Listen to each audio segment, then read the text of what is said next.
अच्छा भाई, आज जो हम चैप्टर रिवाइज करेंगे that is chemical equilibrium. Chemical equilibrium में आपको पता है कि केमिकल इक्विलिब्रियम जब स्टैब्लिश होता है तो रिवर्सिबल रिएक्शन का होना जरूरी है। Reversible reaction is a reaction that goes in forward as well as in the backward direction at the same time. In a reversible reaction when rate of forward reaction becomes equal to rate of backward reaction, उस point को हम कहते हैं कि equilibrium reversible reaction में chemical equilibrium establish हो गया है। और केमिकल इक्विलिब्रियम जब स्टैब्लिश हो जाता है तो उसके लिए कुछ कंडीशंस जरूरी हैं। एक तो reaction must be dynamic, that it should always keep happening. मतलब रिएक्टेंट प्रोडक्ट में भी कन्वर्ट होते रहे, प्रोडक्ट वापस रिएक्टेंट में भी कन्वर्ट होते रहे। तो रिवर्सिबल रिएक्शन कभी स्टॉप नहीं होता और केमिकल इक्विलिब्रियम के वक्त रेट ऑफ फॉरवर्ड रिएक्शन और rate of backward reaction equal हो जाता है। और जो concentration of reactants and products हैं दे रिमेन कांस्टेंट। मतलब वो इक्वल हो वो जरूरी नहीं है, बट उनका कांस्टेंट होना जरूरी है। ये जैसे अगर कांस्टेंट होने का मतलब ये नहीं है कि रिएक्शन स्टॉप हो गया, रिएक्शन अभी भी हो रहा है। और क्लोज सिस्टम होना चाहिए। ऑब्वियसली जो प्रोडक्ट्स बन रहे हैं वो आपके सिस्टम में ही रहेंगे तो वापस रिएक्टेंट में कन्वर्ट होगा, वरना अगर प्रोडक्ट बन के स्केप हो जाएंगे तो वापस रिएक्टेंट में क्या चीज कन्वर्ट होगी। तो क्लोज सिस्टम का होना जरूरी है एंड ऑफ कोर्स रिएक्शन का रिवर्सिबल होना जरूरी है। तो ये कुछ कंडीशंस हैं केमिकल इक्विलिब्रियम की, ये टाइम टू टाइम क्वेश्चंस में पूछी जा चुकी है, तो ये आपको याद होनी चाहिए। सेकेंडली, आपके पास कुछ फैक्टर्स हैं जो कि पोजीशन ऑफ इक्विलिब्रियम को अफेक्ट करते हैं। वो फैक्टर्स, थ्री फैक्टर्स हैं हमारे पास, और वो फैक्टर्स गवर्न होते हैं बाय लीच एटलियस प्रिंसिपल। अच्छा, लीच एटलियस प्रिंसिपल एग्जाम में पूछा जा चुका है, उसकी स्टेटमेंट काफी टाइम से नहीं पूछी है, तो इसको भी आप याद रखना। लीच एटलियस प्रिंसिपल क्या होता है? It's explains that changing reaction conditions such as temperature, pressure and concentration shifts the position of equilibrium in a way to oppose that change। मतलब अगर आप कोई भी चेंज इक्विलिब्रियम में लेकर आते हैं, इक्विलिब्रियम को डिस्टर्ब करते हैं, तो इक्विलिब्रियम वापस अपने आप को रीस्टैब्लिश करने की कोशिश करता है। इस प्रिंसिपल को हम कहते हैं लीच एटलियस प्रिंसिपल। और in order to oppose that change, equilibrium में कुछ ना कुछ चेंजेस आते हैं। वो चेंजेस क्या होते हैं? कंसेंट्रेशन ऑफ रिएक्टेंट और प्रोडक्ट चेंज होती है। मतलब या तो equilibrium more towards right hand side जाएगा या more towards left hand side जाएगा। जब इक्विलिब्रियम मूव्स मोर टुवर्ड्स राइट हैंड साइड तो हम कहते हैं कि प्रोडक्ट ज्यादा बन रहे हैं, और जब लेफ्ट हैंड साइड पे जाता है तो हम कहते हैं रिएक्टेंट ज्यादा बन रहे हैं। जब equilibrium is favoured more towards right hand side तो प्रोडक्ट आपके बन रहे होते हैं ज्यादा। लेकिन इसका मतलब ये नहीं है कि रिएक्टेंट बनना बंद हो जाते हैं, रिएक्टेंट भी अभी भी बन रहे हैं। मतलब reaction is going more towards right hand side as compare to left hand side. ठीक है, तो लेफ्ट हैंड साइड पे जब इक्विलिब्रियम जाएगा तो रिएक्टेंट्स बन तो रहे होंगे लेकिन कम बन रहे होंगे, और प्रोडक्ट ज्यादा बन रहे होंगे। तो आपको ये देख के डिसाइड करना होता है, फैक्टर्स को देख के, कि पोजीशन ऑफ इक्विलिब्रियम राइट पे जाएगी या लेफ्ट पे जाएगी। कंसंट्रेशन का फैक्टर कैसे अफेक्ट करता है पोजीशन ऑफ इक्विलिब्रियम को? If you increase the concentration of reactants the position of equilibrium moves more towards right hand side, means more product will be forming. But if you decrease the concentration of reactants, the position of equilibrium will move more towards left hand side. Similarly, if you increase the concentration of product, the position of equilibrium will move more towards left hand side. And if you decrease the concentration of product, the position of equilibrium will move more towards right hand side. ठीक है जी। Second factor that can affect the position of equilibrium is pressure, and pressure affects the position of equilibrium if you have at least one gas on either left hand side or right hand side of the chemical equilibrium equation. अब pressure कैसे effect करता है? आप जो स्टोइचियोमेट्रिक moles of gases होते हैं उनको add करेंगे लेफ्ट हैंड साइड पे और राइट हैंड साइड। अगर आप प्रेशर इंक्रीज करते हैं तो position of equilibrium moves towards the side where we have fewer moles of gases. मतलब जहां पे ज्यादा मोल्स हैं उससे कम मोल्स की तरफ पोजीशन ऑफ इक्विलिब्रियम ट्रांसफर होती है। ठीक है। In case if any reaction has equal number of moles of gases on both the sides of the equation, increase or decrease in pressure will have no effect on the position of equilibrium। हम लोग yearly papers कर रहे हैं, उसमें time to time आप देख रहे हैं कि रिसेंट ईयर्स में इक्विलिब्रियम के क्वेश्चन ज्यादा बन रहे हैं। तो हम कुछ रिसेंट ईयर के आज क्वेश्चंस करेंगे इसके, ताकि आपको समझ आ जाए कि किस तरह के क्वेश्चंस इक्विलिब्रियम के अभी बनाए जा रहे हैं। Third factor that can affect the position of equilibrium is temperature. And in order to see the effect of temperature on the position of equilibrium, you have to see whether your forward reaction is endothermic or exothermic। अब आपको कैसे पता चलेगा कि if your forward reaction is endothermic or exothermic? It will be given in the question। या तो equation के साथ उसका इंथैल्पी चेंज लिखा हुआ होगा, तो इंथैल्पी चेंज का साइन देख के आप डिसाइड करेंगे कि whether your forward reaction is endothermic or exothermic। और अगर किसी भी रिवर्सिबल रिएक्शन के साथ इंथैल्पी चेंज की वैल्यू गिवन होती है तो that is by default for forward reaction, ये हमेशा फॉरवर्ड रिएक्शन के लिए ही होता है। अगर बैकवर्ड रिएक्शन की बात करेंगे तो अगर फॉरवर्ड रिएक्शन एंडो है तो बैकवर्ड रिएक्शन क्या हो जाएगा, एक्सोथर्मिक हो जाएगा। सही है। In case if enthalpy change is not given, then he writes in the question that the forward reaction is endo or exo। मतलब आपको बताया जाएगा कि आपका रिवर्सिबल रिएक्शन फॉरवर्ड डायरेक्शन में एंडो है या एक्सो है। Once you know that whether your forward reaction is endothermic or exothermic, then you can learn these factors that increase in temperature will push the position of equilibrium towards right hand side. Because if your forward direction is endothermic, the position of equilibrium is favored more towards endothermic side on increasing the temperature. तो जब आप temperature increase करेंगे तो position of equilibrium right hand side पे shift होगा अगर forward reaction endothermic है, और डिक्रीज करेंगे तो लेफ्ट हैंड साइड पे शिफ्ट हो जाएगा अगर फॉरवर्ड रिएक्शन एंडोथर्मिक है। एग्जैक्टली इसका ऑपोजिट होता है एक्सोथर्मिक के केस में। If your forward reaction is exothermic, increase in temperature will shift the position of equilibrium towards left hand side, and decrease in temperature will shift the position of equilibrium towards right hand side। ये बातें आपको याद होनी चाहिए, ठीक है। Screen बंद हुई है। Bye bye bye.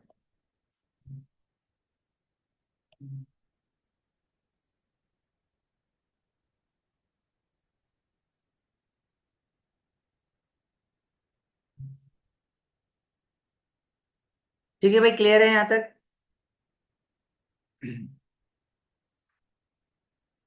देखिए भाई, अब आपको इसकी जो इक्विलिब्रियम सॉल्व करते वक्त, इक्विलिब्रियम के क्वेश्चन सॉल्व करते वक्त जो स्टोइचियोमेट्री है ना, वो बहुत अच्छे से समझ आनी चाहिए। और इसमें आपके पास एंड टाइम तक कंफ्यूजन रहती है। वो कंफ्यूजन क्या होती है? देखिए भाई, मैं आपको ना कुछ चीजें बता रहा हूँ यहाँ पे। अब आपने ना यहाँ पे समझने की कोशिश करनी है। देखिए, जब ये रिएक्शन स्टार्ट होगा बिटवीन आयोडीन एंड हाइड्रोजन, तो ये रिएक्ट करके हाइड्रोजन आयोडाइड बना रहा है। इसकी बैलेंस केमिकल इक्वेशन गिवन है और ये एक रिवर्सिबल रिएक्शन। अगर इनिशियली हमने आयोडीन के 5 मोल लिए हैं और हाइड्रोजन के 5 मोल लिए हैं, और हाइड्रोजन आयोडाइड हमने इनिशियली नहीं लिया हुआ, तो ये बनना स्टार्ट होगा। अभी ये जीरो है, लेकिन ये जरूरी नहीं है कि प्रोडक्ट भी हमेशा जीरो हो। हम प्रोडक्ट का भी कुछ ना कुछ अमाउंट पहले से ले सकते हैं। In case if you have taken 5 mole of iodine and 5 mole of hydrogen initially, what will happen? This equilibrium will start moving towards right hand side। पहले से फॉरवर्ड रिएक्शन होगा, लेकिन जैसे जैसे प्रोडक्ट बनना शुरू हो जाएंगे तो बैकवर्ड रिएक्शन भी स्टार्ट हो जाएगा। तो कुछ रिएक्टेंट के मोल्स कन्वर्ट होंगे प्रोडक्ट के मोल्स में, कुछ प्रोडक्ट के मोल्स वापस रिएक्टेंट के मोल्स में कन्वर्ट हो रहे होंगे। पहले फॉरवर्ड रिएक्शन की स्पीड ज्यादा होगी क्योंकि सिर्फ और सिर्फ रिएक्टेंट्स थे आपके पास। बट जैसे जैसे प्रोडक्ट के पार्टिकल्स बनना शुरू हो जाएंगे तो इनकी भी frequency of effective collision increase होगा, तो फिर आहिस्ता आहिस्ता बैकवर्ड रिएक्शन की स्पीड भी ज्यादा होगी। एक टाइम ऐसा आएगा जब फॉरवर्ड रिएक्शन की स्पीड और बैकवर्ड रिएक्शन की स्पीड इक्वल हो जाएगी, तो उस टाइम पे हम कहेंगे कि इक्विलिब्रियम स्टैब्लिश्ड हो गया है। तो हाइड्रोजन और आयोडीन के जो मोल्स हैं वो रिएक्शन मिक्सचर में डिक्रीज होना स्टार्ट होंगे, बट एक पॉइंट के बाद आके वो कांस्टेंट हो जाएंगे। मतलब अब there is no further decrease in moles of hydrogen and iodine. This does not mean that your reaction has stopped. Reaction is still happening. But जितने मोल्स जैसे आपके आगे जाते हैं उतने ही वापस पीछे भी आ जाते हैं। तो आपको change in moles of hydrogen and iodine होता हुआ नजर नहीं आएगा। सेकेंडली, इनिशियली हाइड्रोजन आयोडाइड के 0 मोल्स थे, बट जैसे जैसे रिएक्टेंट प्रोडक्ट में कन्वर्ट होना शुरू हुए तो उनके मोल्स इंक्रीज हुए। लेकिन जब रेट ऑफ फॉरवर्ड और बैकवर्ड रिएक्शन इक्वल हो जाएगा तो हाइड्रोजन आयोडाइड के मोल्स भी कांस्टेंट हो जाएंगे, क्योंकि जितने मोल जैसे हाइड्रोजन आयोडाइड के बन रहे होंगे एक्स्ट्रा, वो वापस रिएक्टेंट में कन्वर्ट हो रहे होंगे। तो ये इनके इक्विलिब्रियम मोल्स हैं। अब देखें, आपको अगर मैं ये बता दूं, लेट्स से कि हमारे पास आयोडीन के 2 मोल्स रिएक्ट हुए, पूरे रिएक्ट नहीं होते रिवर्सिबल रिएक्शन में, ठीक है, सिर्फ 5 में से 2 मोल्स रिएक्ट हुए, तो इक्विलिब्रियम पे कितने बचे रह जाएंगे? 3 मोल। और हाइड्रोजन के भी 5 में से 2 मोल रिएक्ट हुए। अब मैंने हाइड्रोजन के मोल्स आपको नहीं बताए थे, मैंने सिर्फ आयोडीन के रिएक्टेड मोल्स बताए थे कि out of 5 mole 2 moles of iodine has been reacted. तो आप स्टोइचियोमेट्री यूज करके हाइड्रोजन के कितने मोल्स रिएक्ट होंगे वो आप खुद निकालेंगे। 1:1 का रेशियो है। अगर 1 मोल ऑफ आयोडीन रिएक्ट होगा तो 1 मोल ऑफ हाइड्रोजन उसके साथ रिएक्ट होगा। इन केस अगर आयोडीन का 2 मोल्स रिएक्ट हो रहा है तो हाइड्रोजन के भी 2 मोल्स रिएक्ट होंगे, राइट। और हाइड्रोजन आयोडाइड के कितने मोल्स बनेंगे? भाई आप स्टोइचियोमेट्री देखें ना, 1 मोल ऑफ आयोडीन से 2 मोल ऑफ हाइड्रोजन आयोडाइड बन रहा है। लेकिन जब भी आप स्टोइचियोमेट्री सॉल्व करते हैं तो आप क्या दोनों रिएक्टेंट को एक साथ लेते हैं? आप किसी एक रिएक्टेंट को लेंगे जिसको आप इरिवर्सिबल रिएक्शन में लिमिटिंग रिएक्टेंट कहते हैं। लेकिन यहाँ पे कोई लिमिटिंग और एक्सेस का चक्कर नहीं होता रिवर्सिबल रिएक्शन में। आपको डायरेक्टली मैंने रिएक्टेड मोल्स बता दिए आयोडीन के। अब आपकी मर्जी है कि आप आयोडीन के मोल्स यूज करके हाइड्रोजन आयोडाइड के मोल्स निकालें या हाइड्रोजन के मोल्स यूज करके हाइड्रोजन आयोडाइड के मोल्स निकालें। क्योंकि ये स्टोइचियोमेट्री ये बता रही है कि जब भी 1 मोल ऑफ आयोडीन रिएक्ट होगा 2 मोल ऑफ हाइड्रोजन आयोडाइड बनेगा। और ये स्टोइचियोमेट्री आपको ये भी बता रही है कि 1 मोल ऑफ हाइड्रोजन जब रिएक्ट होगा तो भी 2 मोल्स ऑफ हाइड्रोजन आयोडाइड बनेगा। तो इट्स अप टू यू कि आप अगर आयोडीन से निकाल लें हाइड्रोजन आयोडाइड के मोल्स या हाइड्रोजन से निकाल लें, तो बात एक ही है, लेकिन एक वक्त में किसी एक चीज से निकालोगे। अब इक्वेशन के हिसाब से 1 mole of iodine is producing 2 mole of hydrogen iodide. अगर आपका 2 मोल ऑफ आयोडीन रिएक्ट हो रहा है तो हाइड्रोजन आयोडाइड के कितने मोल्स बने होंगे? 1:2 का रेशियो है तो हाइड्रोजन आयोडाइड के 4 मोल्स बनेंगे। अगर आप यही चीज हाइड्रोजन से निकालेंगे तो भी आपके पास आंसर सेम आएगा, 4 moles of hydrogen iodide will be produced. ये 2 मोल बेटा मैंने बताया है, ये क्वेश्चन में गिवन है आपके पास। ठीक है, अभी फिलहाल ये मैंने बताया आपको, ये आपने खुद नहीं निकाला है। इनिशियल मोल्स भी मैंने आपको बताए थे। अब out of 5 moles of iodine, if 2 moles of iodine has been reacted to form the product, how many moles of iodine are still left? वो जो रिमेनिंग मोल्स होंगे आयोडीन के वो इक्विलिब्रियम मोल्स कहलाएंगे। आयोडीन के रिमेनिंग मोल्स भी 3 होंगे, hydrogen के भी 5 होंगे, क्योंकि इसके रिएक्टेड मोल्स और इनिशियल मोल्स सेम है। और जो हाइड्रोजन आयोडाइड के मोल्स बने इनिशियली वो 0 था और 4 मोल्स अभी बने इक्विलिब्रियम अचीव करते करते।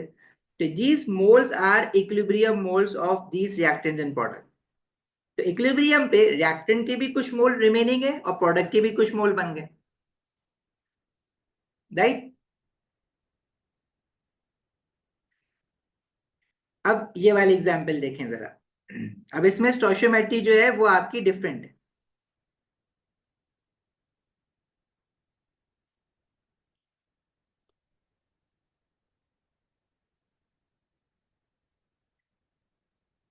देखिए भाई इसमें क्या हो रहा है कि you have this equation where 2 moles of sulfur dioxide is reacting with 1 mole of oxygen to produce 2 mole of sulfur dioxide।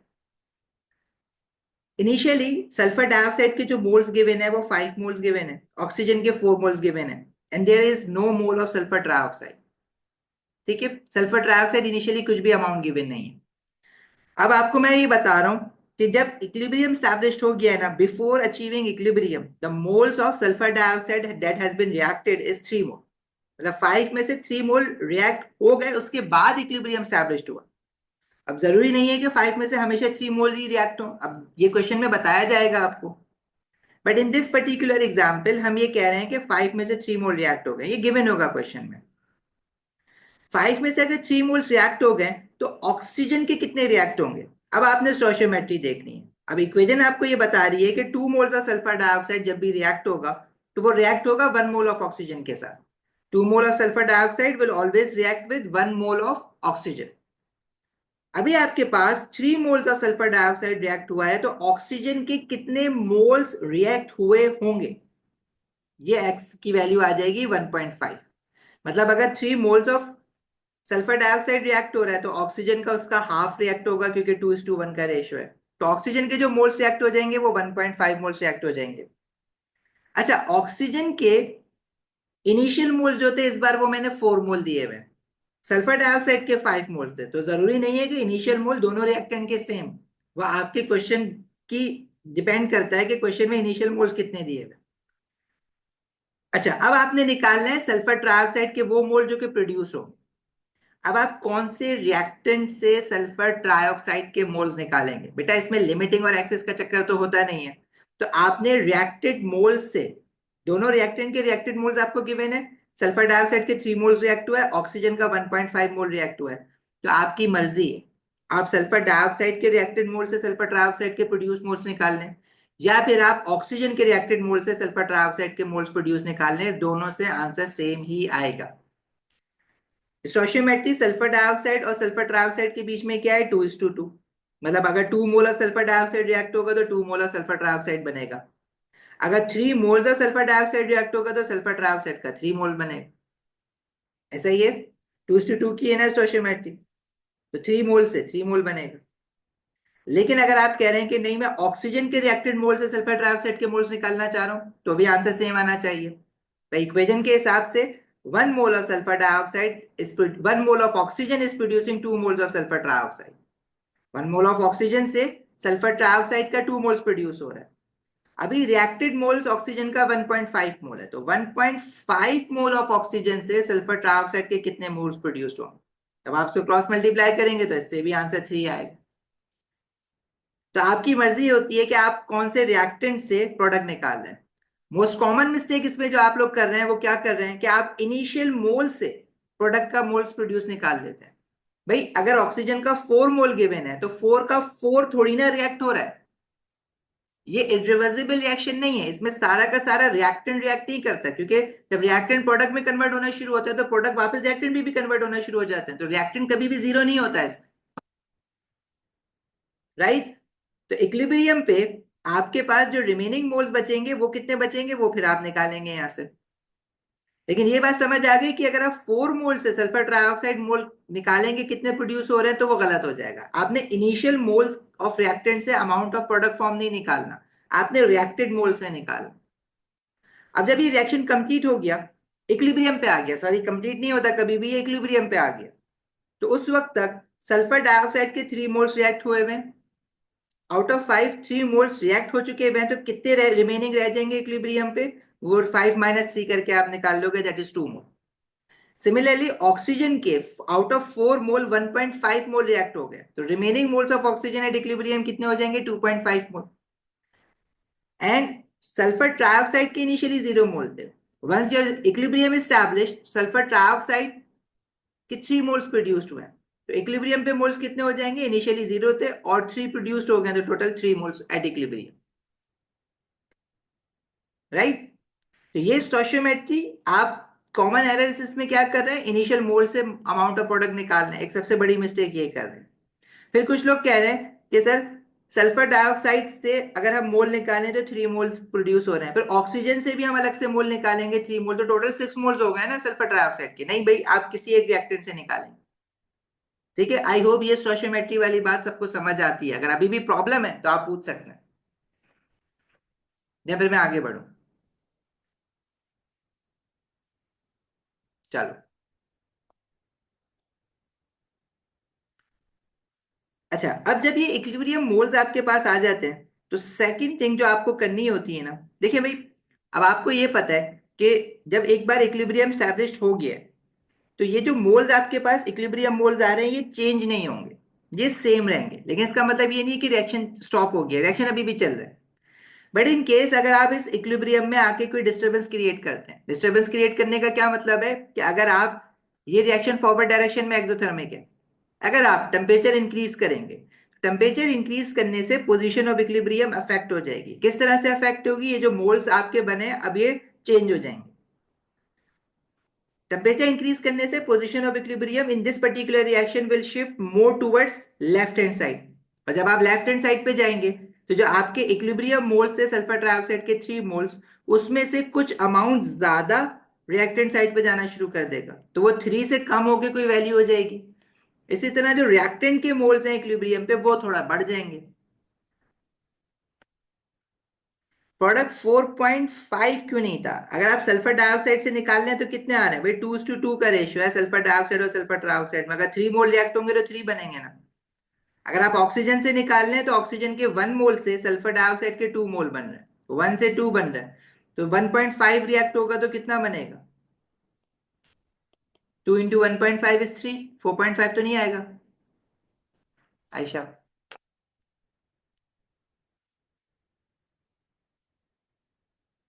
Got it? अच्छा, अब अगर आप सिस्टम में कोई डिस्टरबेंस क्रिएट करते हैं तो कंसंट्रेशंस या ये जो इक्विलिब्रियम मोल्स है ये आगे पीछे ऊपर नीचे हो जाएंगे। लेकिन हमारे पास ना एक कांस्टेंट होता है जो कि सेम रहता है। हम क्या करते हैं, ये जो इक्विलिब्रियम मोल्स हैं उसका एक रेशियो ले लेते हैं। In fact of taking ratio of moles, हम ना कंसंट्रेशंस का रेशियो लेते हैं। मतलब ये जो इक्विलिब्रियम मोल्स हैं इसको हम कन्वर्ट कर देंगे कंसंट्रेशंस में, और कंसंट्रेशन में कन्वर्ट करने के बाद हम equilibrium concentrations of the product and equilibrium concentration of the reactant, इनका एक रेशियो निकाल के रख लेते हैं। उस रेशियो को हम कहते हैं equilibrium constant with respect to concentration. क्योंकि किसी भी रिवर्सिबल रिएक्शन में जब इक्विलिब्रियम स्टैब्लिश हो जाता है तो कोई पर्टिकुलर कंसंट्रेशंस होंगी रिएक्टेंट और प्रोडक्ट की। बट इन केस अगर आप ये इक्विलिब्रियम डिस्टर्ब करते हैं बाय इंक्रीजिंग और decreasing the temperature, by changing the pressure और बाय चेंजिंग द कंसंट्रेशंस, तो आपके क्या होगा, इक्विलिब्रियम कंसंट्रेशंस अफेक्ट होंगी। लेकिन जब इक्विलिब्रियम कंसंट्रेशंस अफेक्ट होती हैं तो वो अपने आप को इस तरह से रीस्टैब्लिश करती हैं कि ये जो रेशियो आता है वो हमेशा एक सेम आता है। चाहे अगर आप किसी एक पर्टिकुलर रिएक्शन का इक्विलिब्रियम स्टडी कर रहे हैं, एक पर्टिकुलर टेम्परेचर पे ये जो केसी की वैल्यू होती है ये हमेशा सेम रहती है, तभी हम इसको कहते हैं एक कांस्टेंट। ये हमें कहाँ पे हेल्प करता है, ये हमें हेल्प इस तरह से करता है कि अगर मैं आपसे कह रहा हूँ कि मेरे पास हेबर प्रोसेस है, एक इंडस्ट्रियल रिएक्शन है हेबर प्रोसेस, जिसमें आप अमोनिया बनाते हैं। अब अगर इस रिएक्शन में आपके पास एक इक्विलिब्रियम कंसंट्रेशन अचीव हुई है, नाइट्रोजन की भी, हाइड्रोजन की भी और अमोनिया की भी, बट इन केस अगर आप चाह रहे हैं कि मैं कुछ रिएक्टेंट और मजीद इसमें ऐड करवाऊं, तो रिएक्टेंट ऐड करवाने के बाद इक्विलिब्रियम डिस्टर्ब होगा और वो अपने आप को वापस रीस्टैब्लिश करेगा। लेकिन जब वो अपने आप को वापस रीस्टैब्लिश करेगा तो क्या वो उन्हीं कंसंट्रेशंस पे रीस्टैब्लिश करेगा जिन कंसंट्रेशंस पे वो पहले था? तो वो जरूरी नहीं है। अब वो जो न्यू कंसेंट्रेशंस होगी जिन पे इक्विलिब्रियम में रिएक्टेंट और प्रोडक्ट की न्यू कंसेंट्रेशंस जो होंगी वो हमें कैसे पता चलेंगी, वो उसके लिए हमें बार बार मेजरमेंट करने की जरूरत नहीं है। हमने इस रिवर्सिबल रिएक्शन का केसी निकाल के रखा हुआ है एट फिक्स टेम्परेचर, उसकी एक पर्टिकुलर वैल्यू होगी, उस वैल्यू को यूज करके और इस एक्सप्रेशन को यूज करके जो न्यू इक्विलिब्रियम कंसेंट्रेशंस आ रही हैं हम वो निकाल लेते हैं। हाँ, बट ये वैल्यू कंसेंट्रेशन चेंज करने से तो अफेक्ट नहीं होगी, चाहे रिएक्टेंट्स की करें चाहे प्रोडक्ट्स की करें, चाहे इंक्रीज करें चाहे डिक्रीज करें। लेकिन अगर आप टेम्परेचर चेंज करते हैं तो केसी की वैल्यू अफेक्ट हो जाती है। प्रेशर चेंज करने से भी ये वैल्यू अफेक्ट नहीं होती। तो केसी जो है वो बेसिकली टेम्परेचर डिपेंडेंट है, ये वैल्यू जो है वो टेम्परेचर चेंज करने से अफेक्ट हो जाएगी। अब आपने ये एक्सप्रेशन बनाई कैसे? अब आपके पास जो रिवर्सिबल रिएक्शन की इक्वेशन है उसमें आप प्रोडक्ट की कंसेंट्रेशन लेंगे एट इक्विलिब्रियम, ऑफ कोर्स ये सारी कंसेंट्रेशन एट इक्विलिब्रियम चल रही है।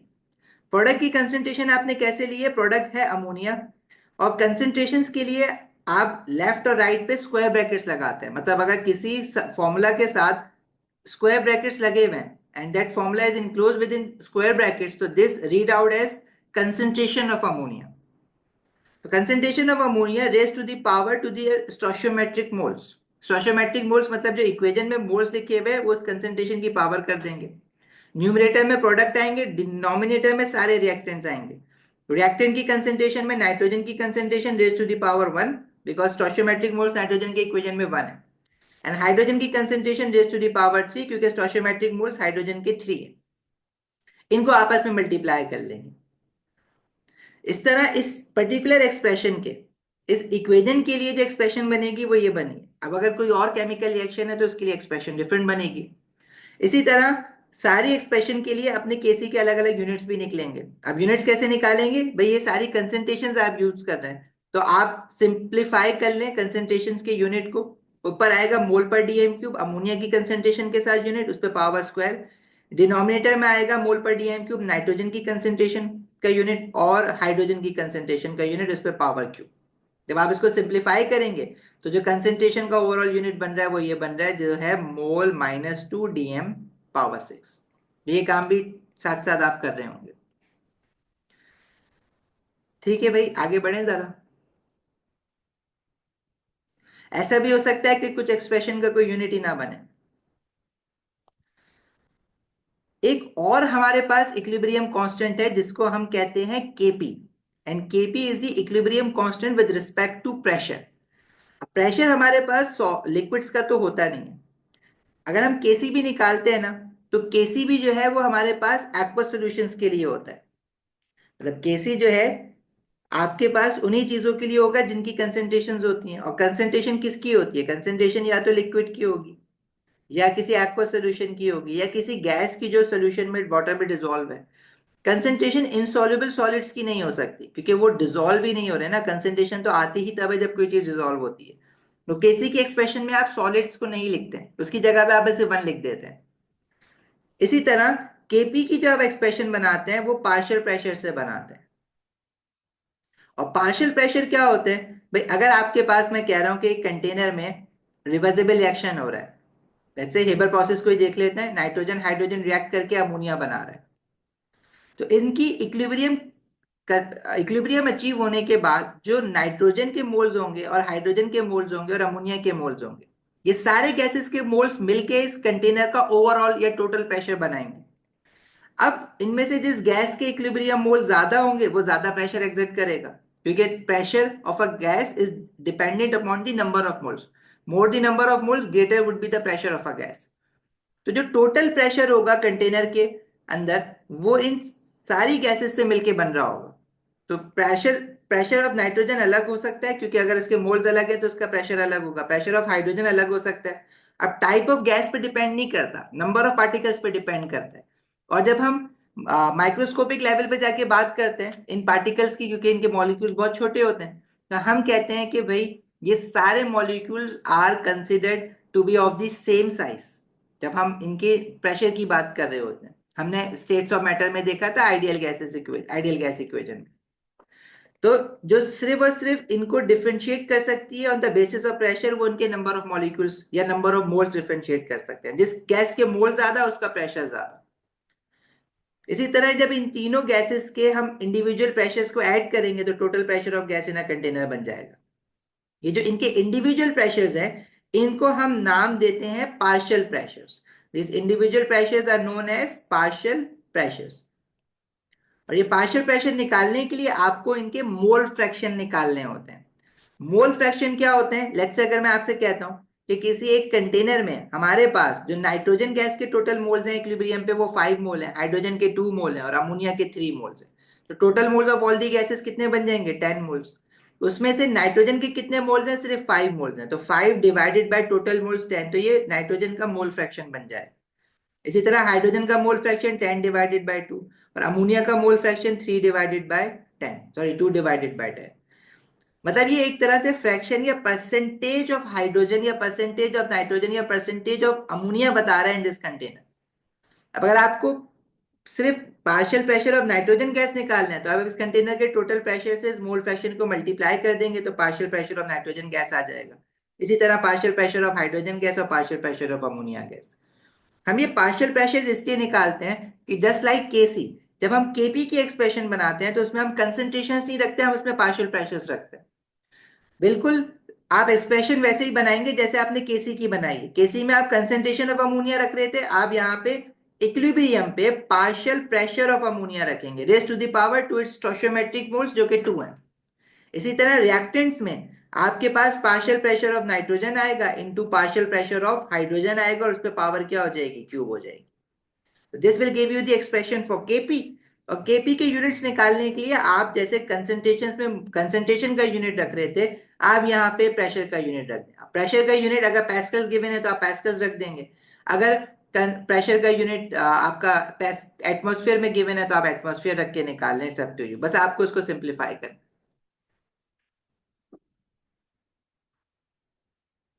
ठीक है भाई, समझ आती है बात यहाँ तक आप लोगों को?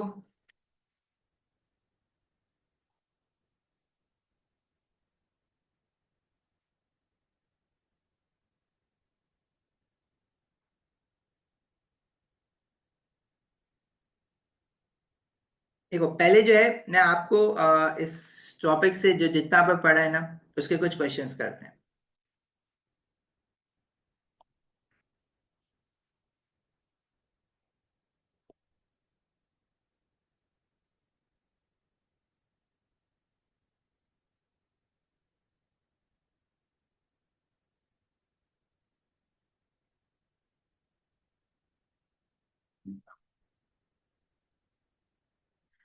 जिसमें हम factors affecting position of equilibrium के क्वेश्चंस भी देखेंगे अभी, और आपका जो केसी केपी निकालते हैं वो भी हम देखेंगे। अब इस क्वेश्चन में they are saying lithium reacts with nitrogen at room temperature to form solid lithium nitride. अच्छा जी, three vessels of equal volumes are connected by taps 1 and 2 as shown. जहां भी इवैक्यूएटेड लिखा होगा इसका मतलब है वैक्यूम है, इसके अंदर कुछ भी नहीं है, ना एयर है ना कोई गैस है। जो कंटेनर 2 है वहां पे इन्होंने एक सॉलिड लिथियम कंपाउंड रखा हुआ है और इसको क्लोज किया हुआ है टैप 2 से। At the start taps 1 and 2 are closed. The left hand vessel is evacuated and the middle vessel has indicated reaction at equilibrium and the right hand vessel contain lithium only. जो इनका middle वाला container है उसमें एक equilibrium reaction already चल रहा है जिसमें नाइट्रोजन हाइड्रोजन रिएक्ट करके अमोनिया बना रहा है। Which action would allow the equilibrium mixture to contain the most ammonia? Most ammonia बनाने का मतलब है कि you have to shift the position of equilibrium more towards right hand side. जब ये राइट हैंड साइड पे जाएगा तो अमोनिया का ज्यादा बनेगा। तो इनमें से ऐसा कौन सा काम करने से position of equilibrium right hand side पे जाएगी वो आपको बताना है।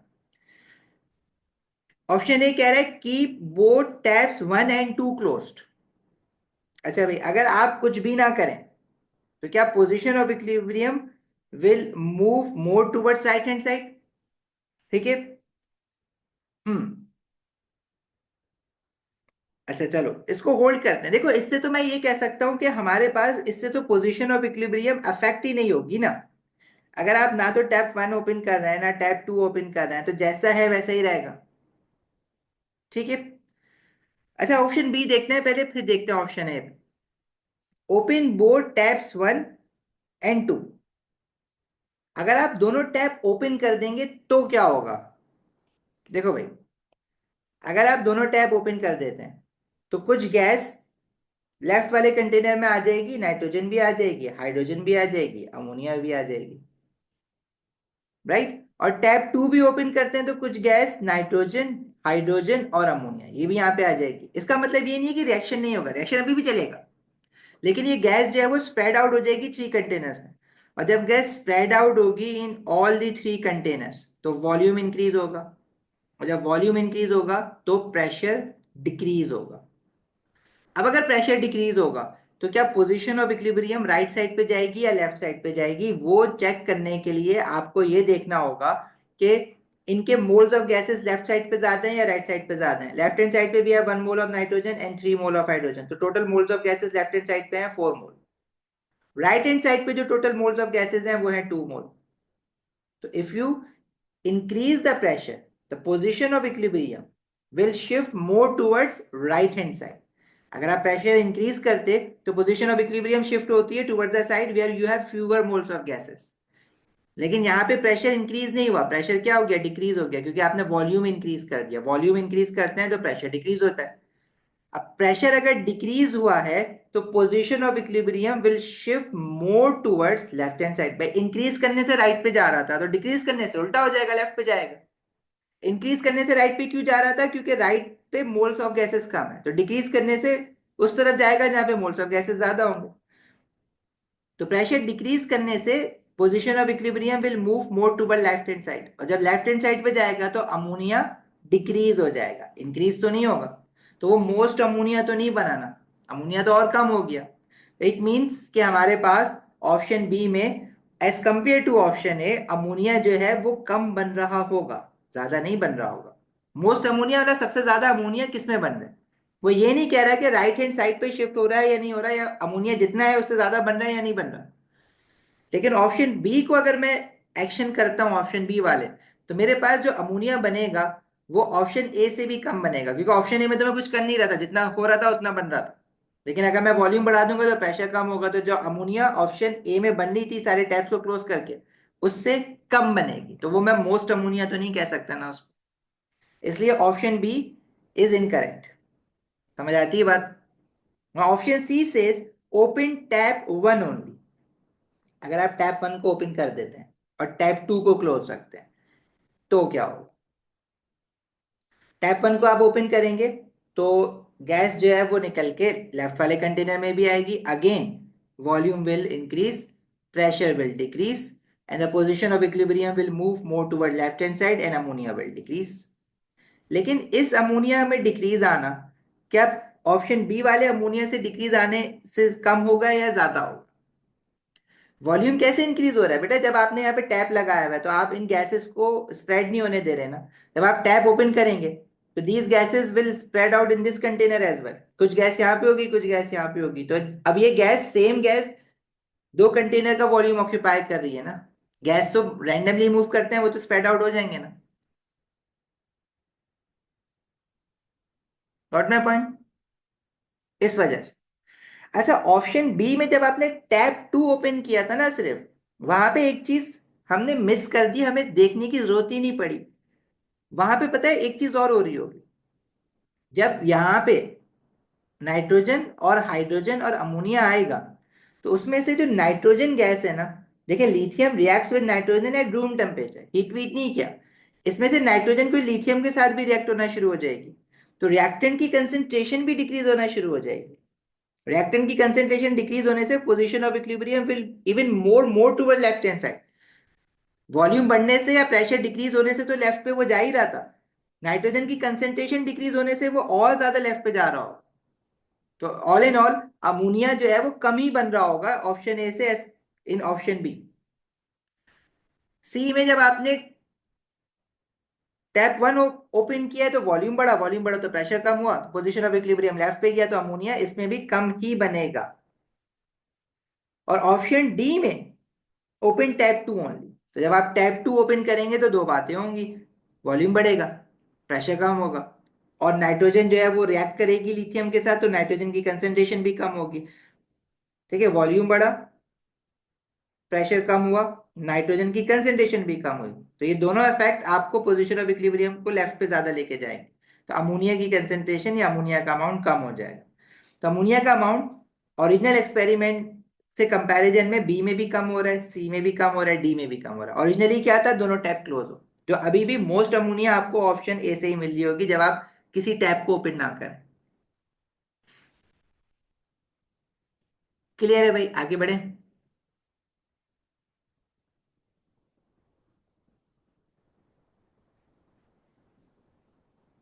चलो, क्वेश्चन नंबर 2 करते हैं जरा।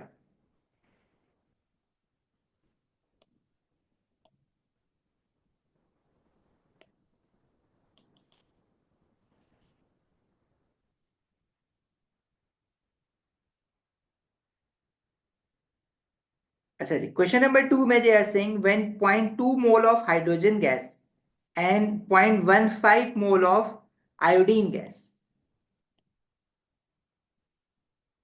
are heated at 723 Kelvin until equilibrium is established. The equilibrium mixture contains 0.26 moles of hydrogen iodide.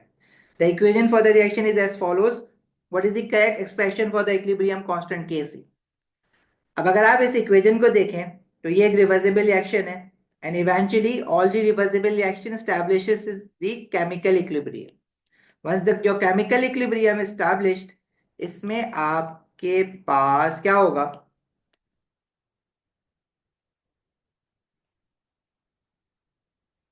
Hydrogen के जो इनिशियल मोल्स हैं वो कितने मोल्स हैं? 0.2 मोल। आयोडीन के जो इनिशियल मोल्स हैं वो कितने हैं? 0.15 मोल। हाइड्रोजन आयोडाइड के क्या कोई इनिशियल मोल्स लिए हुए थे? नहीं लिए हुए, तो वो जीरो मोल्स है। जरूरी नहीं है कि प्रोडक्ट हमेशा जीरो ही हो शुरू में, मैं एक साथ रिएक्टेंट और प्रोडक्ट दोनों भी डाल सकता हूँ। भाई पहले का बना बनाया हाइड्रोजन आयोडाइड डाल दो, क्योंकि मुझे पता है कि प्रोडक्ट भी वापस रिएक्टेंट में कन्वर्ट होगा, तो कुछ वो रिएक्ट होकर रिएक्टेंट में भी कन्वर्ट होना शुरू हो जाएगा। But in this question they are not telling you anything about the product moles. It means के इनिशियली जो लिया हुआ है वो सिर्फ उसने हाइड्रोजन के मोल लिए हुए हैं और आयोडीन के लिए हुए हैं। उसके बाद वो कह रहे हैं the equilibrium mixture contains 0.26 moles of hydrogen iodide. मतलब once your chemical equilibrium established, equilibrium established होने के बाद हाइड्रोजन आयोडाइड के 0.26 मोल्स है। सॉरी, हाइड्रोजन आयोडाइड के 0.26 मोल्स है। तो ये 0.26 मोल्स कहां से आ गए? ये रिएक्टेंट कुछ रिएक्ट होंगे और ये प्रोडक्ट बनाएंगे। इनिशियली ये जीरो था, तो टोटल मोल्स प्रोड्यूस कितने हुए हाइड्रोजन आयोडाइड के? 0.26 मोल्स प्रोड्यूस हुए, जब तो इक्विलिब्रियम पे 0.26 बने। अच्छा भाई, यहां तक हमें बात समझ आती है। अब अगर हाइड्रोजन आयोडाइड के 0.26 मोल्स प्रोड्यूस्ड हुए, असल में मुझे जब केसी की एक्सप्रेशन बनानी है तो मुझे कंसेंट्रेशंस रखनी है इक्विलिब्रियम इन रिएक्टेंट और प्रोडक्ट की। तो मुझे प्रोडक्ट के जो इन्होंने इक्विलिब्रियम मोल्स बता दिए 0.26 मोल्स, लेकिन क्या रिएक्टेंट के इक्विलिब्रियम मोल्स बताएं? नहीं बताए, तो वो मैं स्टोइचियोमेट्री से निकालूंगा। प्रोडक्ट के बारे में कुछ मेंशन नहीं है ना, उसने बोला कि 0.2 मोल ऑफ हाइड्रोजन लिया, 0.15 मोल ऑफ आयोडीन लिया और उसको हीट करना शुरू कर दिया। इसका मतलब है हाइड्रोजन आयोडाइड कुछ भी नहीं लिया, तभी तो कुछ नहीं कह रहा, वरना बोलता है कि इसके इतने मोल्स लिए, नहीं लिए तभी वो जीरो है। सही। अच्छा, अब हुआ क्या कि 0.26 moles of hydrogen iodide produce हो रहा है, तो आयोडीन रिएक्ट कितना हुआ होगा, ये काम आप स्टोइचियोमेट्री से निकालेंगे। देखिए, जब 2 mole of hydrogen iodide produce हो रहा है तो 1 मोल ऑफ आयोडीन रिएक्ट होता है।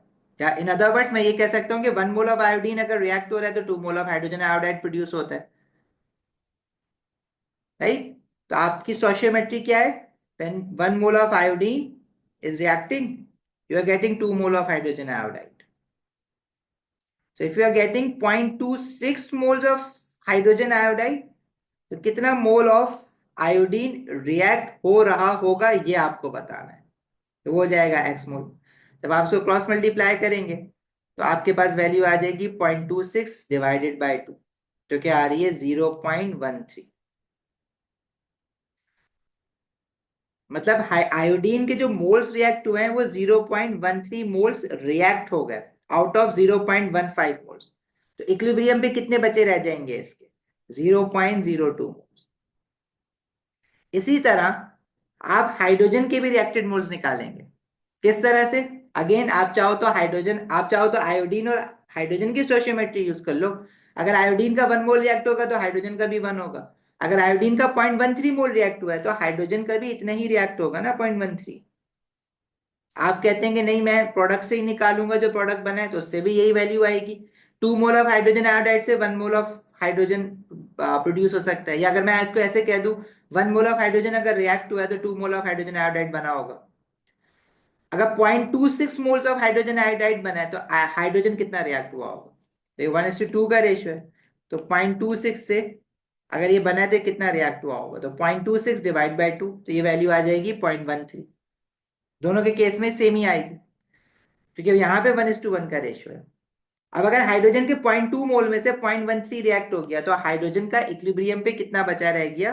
0.2 minus 0.13 would give you 0.07 mole. So these are the equilibrium moles of these reactants and product at equilibrium when your chemical reaction has achieved equilibrium. जब आपने इसकी केसी की एक्सप्रेशन बनानी है तो प्रोडक्ट साइड पे यू हैव हाइड्रोजन आयोडाइड, इसकी concentration but raise to the power to its stoichiometric moles जो कि 2 हैं, तो हम उसको पावर में 2 लगा दें। इसी तरह रिएक्टेंट साइड पे हमारे पास हाइड्रोजन गैस है, उसकी कंसेंट्रेशन, उसकी पावर कितनी होगी? 1, क्योंकि इक्वेशन में उसके कितने मोल लिखे हुए हैं? 1। अभी इक्वेशन के मोल्स बनते हैं एक्सप्रेशन बनाते वक्त, स्टोइचियोमेट्रिक मोल, बार बार जो इक्वेशन बैलेंसिंग के लिए मोल्स होते हैं, यहां से कोई वैल्यू वैल्यू नहीं निकाल के लिखते। और आयोडीन के लिए आयोडीन की कंसेंट्रेशन, उस पर पावर 1। अब ये जो आप एक्सप्रेशन में रखेंगे ये आप कंसेंट्रेशन रखेंगे, लेकिन जो आप डील कर रहे हैं अभी तक वो तो मोल्स के साथ डील कर रहे हैं। इनिशियली आपको मोल्स दिए हुए थे ना, ये कंसेंट्रेशन तो नहीं है 0.07, 0.02, 0.26। अभी आपने इनकी कंसेंट्रेशन में कन्वर्ट करना है। कंसेंट्रेशन में कैसे कन्वर्ट करेंगे? भाई, ये जो रिएक्शन हो रहा है ये सारा एक ही रिएक्शन मिक्सचर में हो रहा है ना, एक ही कंटेनर में होगा। अगर ये सारी गैसेज हैं तो क्या ये एक ही वॉल्यूम ऑक्यूपाई नहीं कर रही होंगी? क्योंकि एक ही कंटेनर में and gases occupies all the volume of the container. तो इन सब के लिए जो वॉल्यूम है वो सेम है। अगर मैं इनके मोल्स को वॉल्यूम से डिवाइड करूंगा तो वो कंसेंट्रेशन बन जाएगा।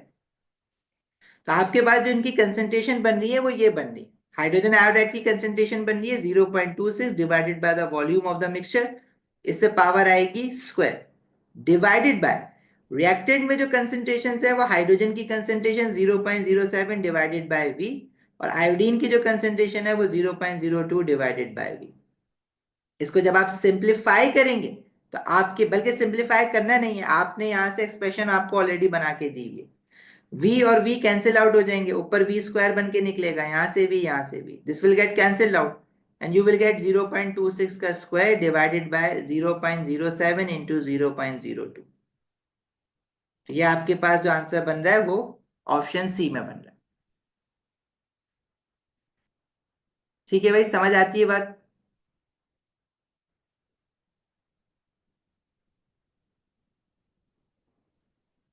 Meeting ID password not working. मुझे किसी ने मैसेज किया हुआ है meeting ID password not working. 9:58 का कोई जो जिससे मैसेज किया था वो आ गए क्लास में?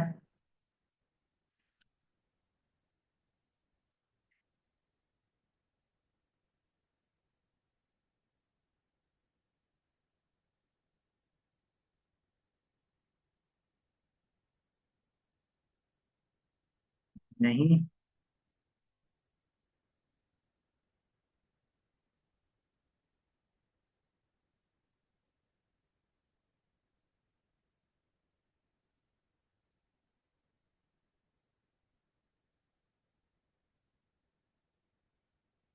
चले आगे बढ़े फिर।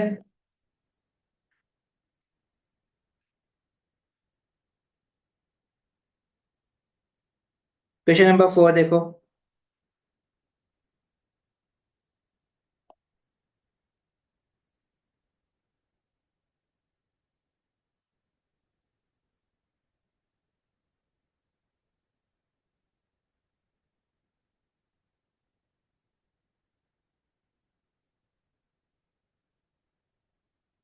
The question 4 में they are saying gaseous hydrogen and gaseous iodine react to form gaseous hydrogen iodide, same equation है। अच्छा, इसमें क्वेश्चन लेकिन चेंज है थोड़ा सा। सेम रिएक्शन इक्वेशन है, सेम बैलेंसिंग है इसकी। इनिशियल मोल्स जो आपको दिए हुए हैं, 2 मोल्स ऑफ हाइड्रोजन दिया हुआ है, 2 मोल्स ऑफ आयोडीन है, और हाइड्रोजन आयोडाइड के बारे में कुछ नहीं बताया हुआ, तो इसका मतलब है कि वो जीरो है। इनिशियली आपने कुछ नहीं लिया। इक्विलिब्रियम पे, अच्छा कंटेनर का वॉल्यूम बताया हुआ है इस बार। उस वक्त तो हमने सेम ले लिया था वी, लेकिन इस बार वॉल्यूम बताया हुआ है 1 डेसीमीटर क्यूब है, तो सारी गैसेस के लिए सेम ही वॉल्यूम होगा। The value of KC for the reaction under the condition is 9। KC की वैल्यू बता दी है आपको। How many moles of hydrogen iodide are present at equilibrium. इस बार वो आपसे moles of hydrogen iodide at equilibrium पूछ रहे हैं, लेकिन moles of hydrogen at equilibrium वो भी नहीं बताया हुआ, आयोडीन भी नहीं बताया हुआ। तो हाइड्रोजन आयोडाइड के अगर मोल्स एट इक्विलिब्रियम में एक्स अज्यूम कर लूं, तो टोटल बने कितने होंगे हाइड्रोजन आयोडाइड के? भाई जीरो थे इनिशियली, तो एक्स ही बनेंगे ना। अगर हाइड्रोजन आयोडाइड के एक्स मोल्स बनेंगे तो आयोडीन के रिएक्ट कितने हुए होंगे? 2:1 का रेशियो है, तो जितने मोल हाइड्रोजन आयोडाइड के बनेंगे, आयोडीन का उसका हाफ रिएक्ट होगा।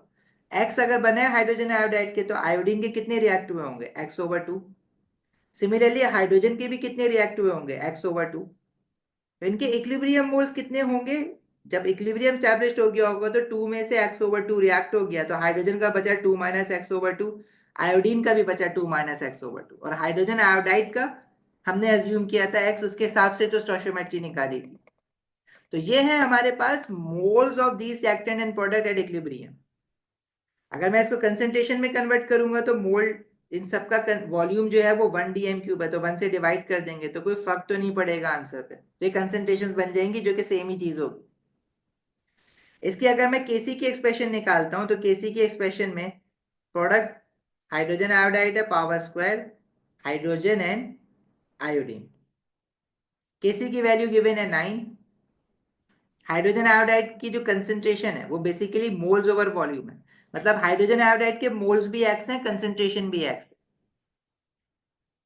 ठीक है। माइन बच्चे कहाँ फंसे हो? देखो, आपसे ये कहा जा रहा है कि इसमें जब इक्विलिब्रियम स्टैब्लिश्ड हुआ है इस रिएक्शन में, तो आपके पास जो उसकी कंसेंट्रेशन है, बल्कि जो हाइड्रोजन आयोडाइड के इक्विलिब्रियम मोल्स हैं वो आपसे पूछे गए।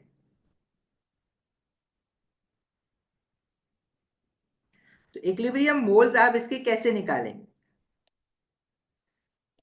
आपने इक्विलिब्रियम मोल्स का अज्यूम कर लिया एक्स, हाइड्रोजन आयोडाइड जो बना है, मैं ये कह रहा हूं कि उसके एक्स मोल्स बने। अच्छा, इनिशियली हाइड्रोजन आयोडाइड के 0 मोल्स थे, क्योंकि जब आप क्वेश्चन पढ़ेंगे तो उसने इनिशियली आपको 2 मोल ऑफ हाइड्रोजन लिया हुआ है, 2 मोल ऑफ आयोडीन लिया हुआ है। तो हाइड्रोजन आयोडाइड तो उसने लिया हुआ ही नहीं है ना कुछ, मतलब 0 है। जब ये रिएक्शन हुआ तो आपके पास हाइड्रोजन आयोडाइड के कितने मोल्स बने, वो नहीं बताया हुआ, वो कह रहे हैं बताएं आप। तो मैंने उसको अभी एक्स ले लिया कि x moles of hydrogen iodide बना है। अगर हाइड्रोजन आयोडाइड का एक्स मोल्स बना है तो आयोडीन का रिएक्ट कितना हुआ होगा। इनिशियली तो 2 मोल गिवन है, लेकिन उसमें से रिएक्ट कितना हुआ है आयोडीन का मोल, आपको ये निकालना है। वो आप स्टोइचियोमेट्री से निकालेंगे, इन टर्म्स ऑफ एक्स ही निकालें आप। भाई देखें, हाइड्रोजन आयोडाइड के अगर 2 मोल बन रहा है तो आयोडीन का 1 मोल रिएक्ट हो रहा है, 1:2 का रेशियो है। तो अगर हाइड्रोजन आयोडाइड का एक्स मोल बन रहा है तो आयोडीन का कितना रिएक्ट होगा। 2 से 1 रिएक्ट हो रहा है ना, तो आप इसको क्या करेंगे, एक्स को हाफ कर देंगे। 1:2 है ना, तो अगर एक्स आपका रिएक्ट हुआ, अगर एक्स बना है हाइड्रोजन आयोडाइड, तो आयोडीन का रिएक्ट कितना हुआ होगा। नहीं, यहां तक बात समझ आती है।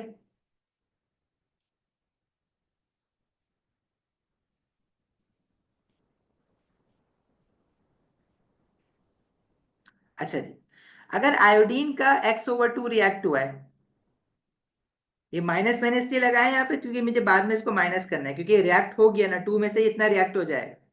अगर आयोडीन का x/2 रिएक्ट हुआ है तो हाइड्रोजन का भी x/2 रिएक्ट हुआ होगा, क्योंकि इन दोनों में 1:1 का रेशियो है, जितना आयोडीन रिएक्ट होगा उतना हाइड्रोजन भी रिएक्ट होगा। अब हाइड्रोजन का 2 में से x/2 रिएक्ट हो गया तो इक्विलिब्रियम पे कितना बचा रह जाएगा, 2 - x/2। आयोडीन का भी 2 - x/2। तो ये इनके इक्विलिब्रियम मोल्स आ जाएंगे। लेकिन जब हम केसी की एक्सप्रेशन बनाते हैं, मैं केसी की एक्सप्रेशन इसलिए बना रहा हूं क्योंकि मुझे किसी तरह से वैल्यू ऑफ एक्स निकालनी है, और केसी की वैल्यू मुझे गिवन है क्वेश्चन में 9, तो मैं एक इक्वेशन डेवलप कर लूंगा जिसमें एक्स अननोन होगा। अब आपके पास हाइड्रोजन आयोडाइड के एक्स मोल्स हैं इक्विलिब्रियम पे, लेकिन मैं केसी के एक्सप्रेशन में कंसेंट्रेशन रखता हूँ। तो कंसेंट्रेशन रखने के लिए इसका जो टोटल वॉल्यूम है इस पूरे कंटेनर का वो 1 dn³ है, और गैसेस के केस में जो कंटेनर का वॉल्यूम होता है वो सारी गैसेस का भी वही वॉल्यूम होता है। मतलब एक कंटेनर में अगर 3 गैसेस हो, तीनों की तीनों गैसेस पूरा कंटेनर का वॉल्यूम ऑक्यूपाई करेंगे, तो तीनों का वॉल्यूम कंटेनर के वॉल्यूम के इक्वल ही होगा, 1 dn³। तो मैंने इन सबको 1 से डिवाइड कर दिया, तो ये कंसेंट्रेशन बन गई। इन कंसेंट्रेशन में, इस पूरे ओवरऑल कंसेंट्रेशन में वैल्यू ऑफ एक्स अभी भी जो है वो मोल्स ऑफ हाइड्रोजन आयोडाइड ही है। अगर मैं ये कंसेंट्रेशन यहाँ पे रखता हूँ इक्विलिब्रियम एक्सप्रेशन में, केसी के एक्सप्रेशन में, ये x/1, अब 1 लिखने की जरूरत नहीं है, आप सिर्फ x लिखें।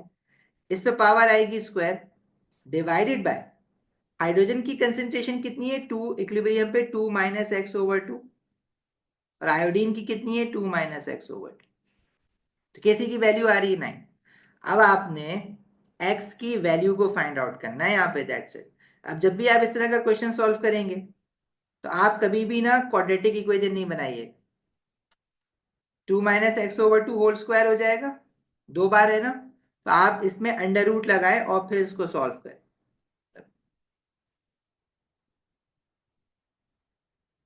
ये हो जाएगा √9 = 3, और ये आपके जो स्क्वायर है वो खुद ही कैंसिल आउट हो जाएगा, ये रह जाएगा x और ये रह जाएगा 2 - x/2। अब इसको सॉल्व कर लो। 3 × 2 - x/2 is equals to x, 3 2 is 6 minus 3x/2 is equals to x। तो x हो जाएगा x plus 3x/2 is equals to 6। कितनी वैल्यू आ रही है x की,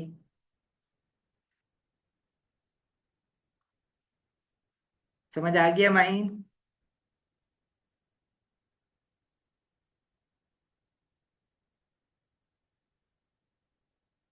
ये आ रहा है 2.4 मोल, 2.4 मोल। क्लियर है भाई सबको, आगे बढ़े।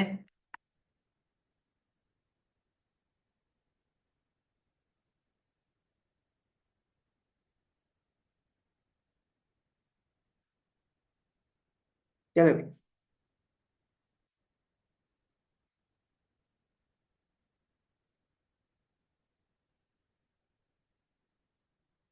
Question number 5।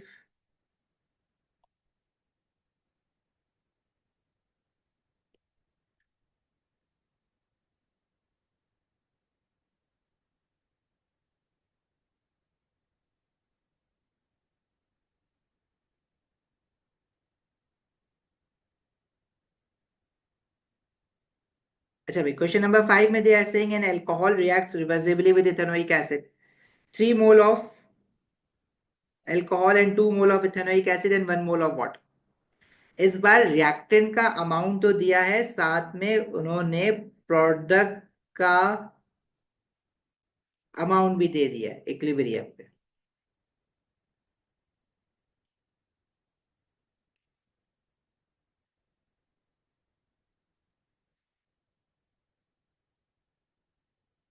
मोल्स अगर सेम ना हो तो हम वॉल्यूम सेम कंसीडर करेंगे। क्या रिलेशनशिप क्या बना रहा है, वो गैसेस थी इसलिए मैं उनका वॉल्यूम सेम ले रहा था। अगर आप ये मोल फ्रैक्शन से कंफ्यूज कर रहे हो, तो इस केस में अगर इनके लेट से मोल सेम भी आते हैं ना, इक्विलिब्रियम मोल्स, तो भी मैं इनका सेम वॉल्यूम ही लेता, क्योंकि वो कंटेनर तो एक ही है ना जिस कंटेनर में गैसेस है। अब चाहे उस कंटेनर में लेट से मैं कह रहा हूँ कि हाइड्रोजन के 3 मोल्स हैं और आयोडीन के 10 मोल्स हैं, तो 3 मोल ऑफ हाइड्रोजन का वॉल्यूम और 10 मोल ऑफ आयोडीन का वॉल्यूम सेम होगा। और अगर इनके 5 मोल्स हैं तो भी सेम होगा। आई बात समझ? स्क्रीनशॉट लेना है, ये लो।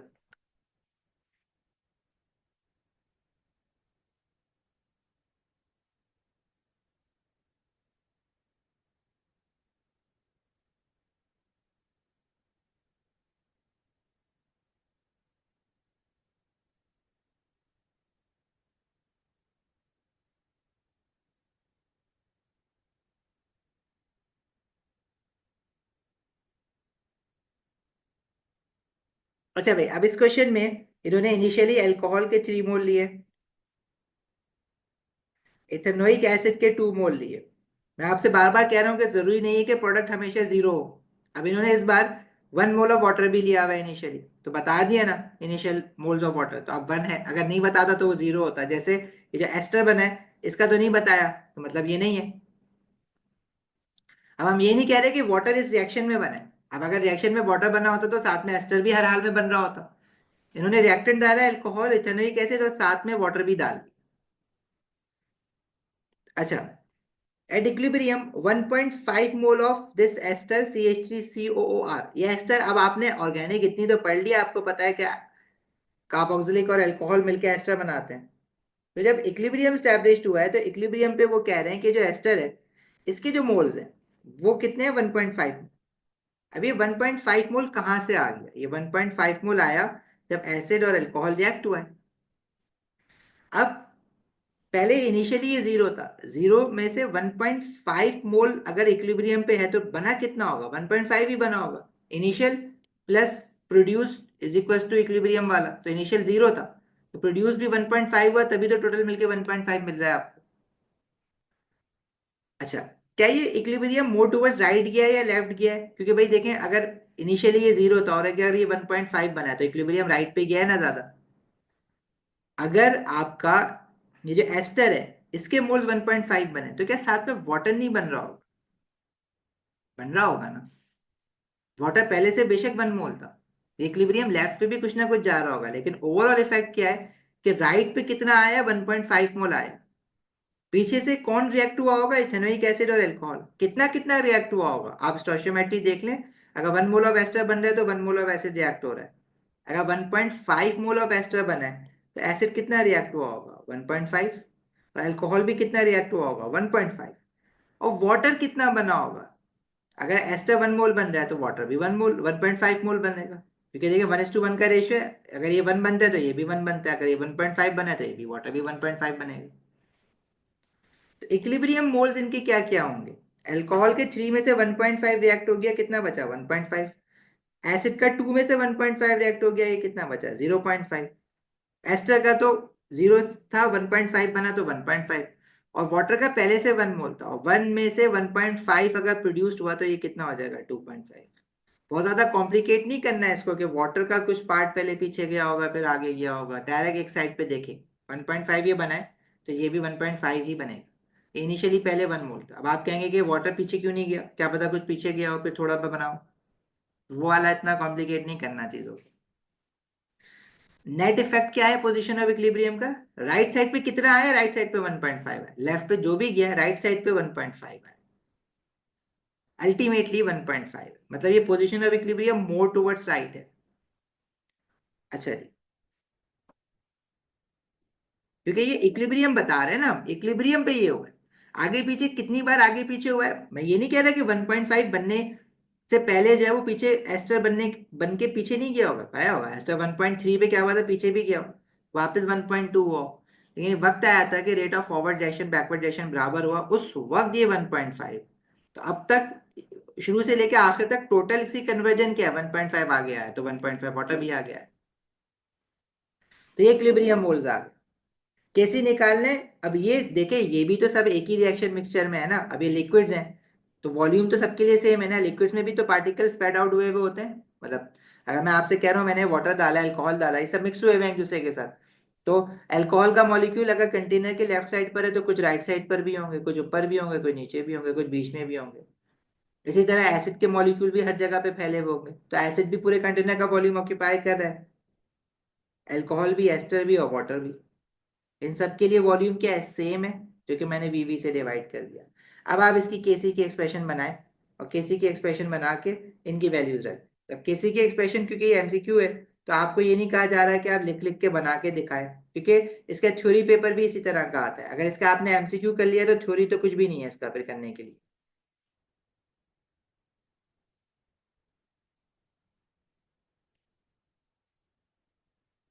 सबके साथ पावर 1 1 है तो 1.5।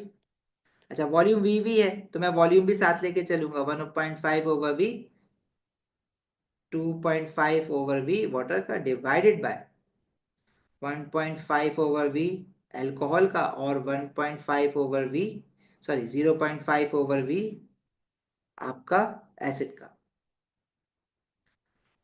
तो इसको जरा सॉल्व कर दो और आंसर बता दो क्या आ रहा है।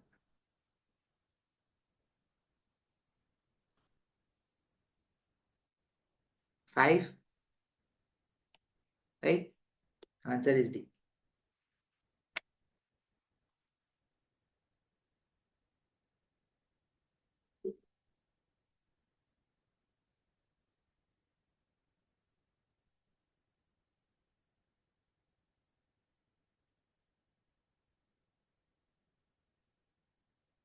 क्लियर है, आगे बढ़े।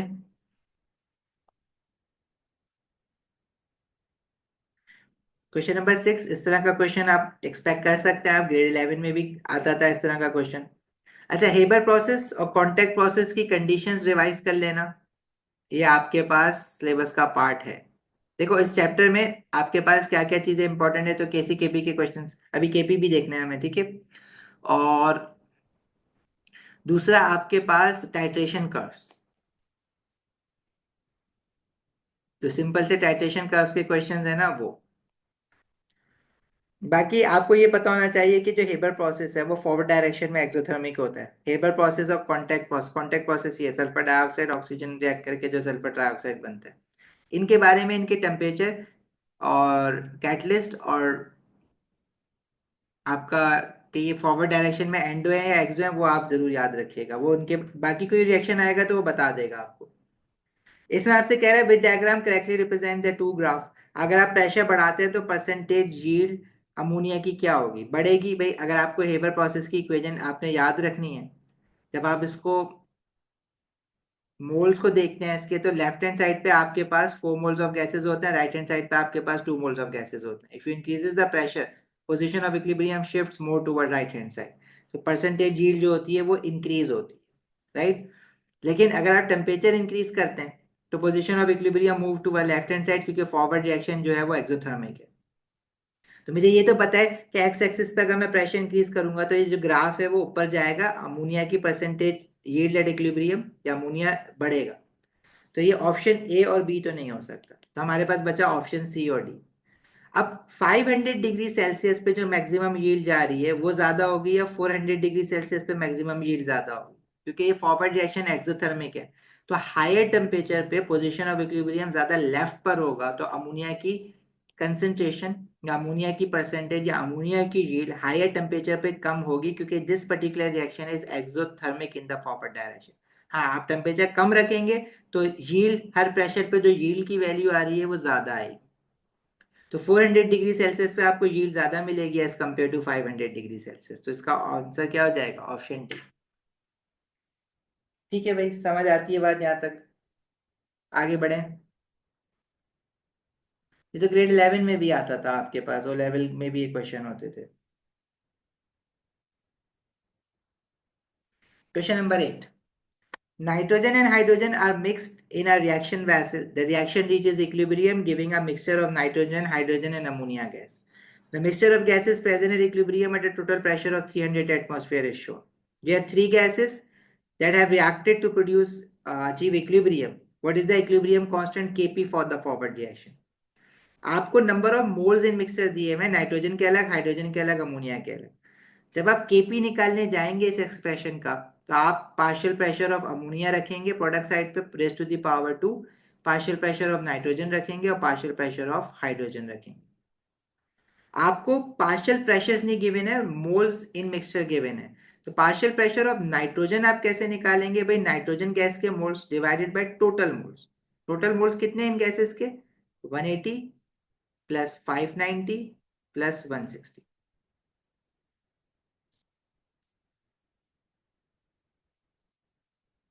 नहीं बचिया, वो जो आप इतनी डिटेल वो देख रहे हैं, कांस्टेंट तो कहीं नहीं है, यहाँ पे कर्व है।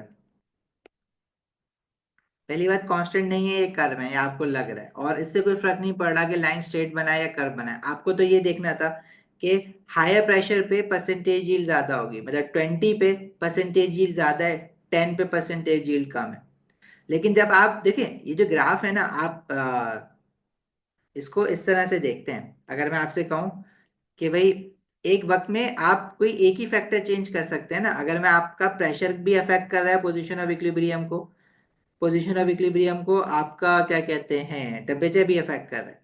तो अगर आप प्रेशर का इफेक्ट देख रहे हैं ना, जब आप प्रेशर इंक्रीज कर रहे हैं तो अमोनिया की यील्ड बढ़ रही है या कम हो रही है, तो आप टेम्परेचर कांस्टेंट रखेंगे। 500 डिग्री सेल्सियस पे टेम्परेचर अगर 10 किलो पैस्कल है तो यील्ड इतनी थी, 20 किलो पैस्कल पे देखो यील्ड बढ़ गई।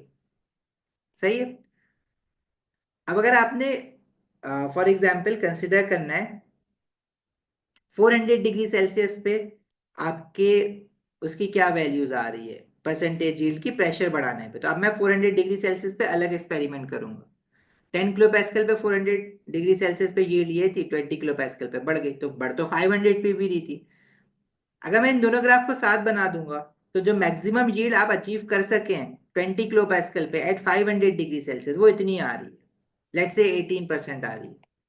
But the same maximum yield that you can get at the same value of pressure but at a lower temperature is greater.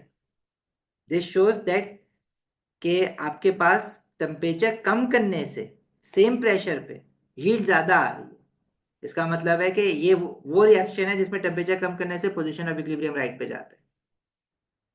ठीक हो गया।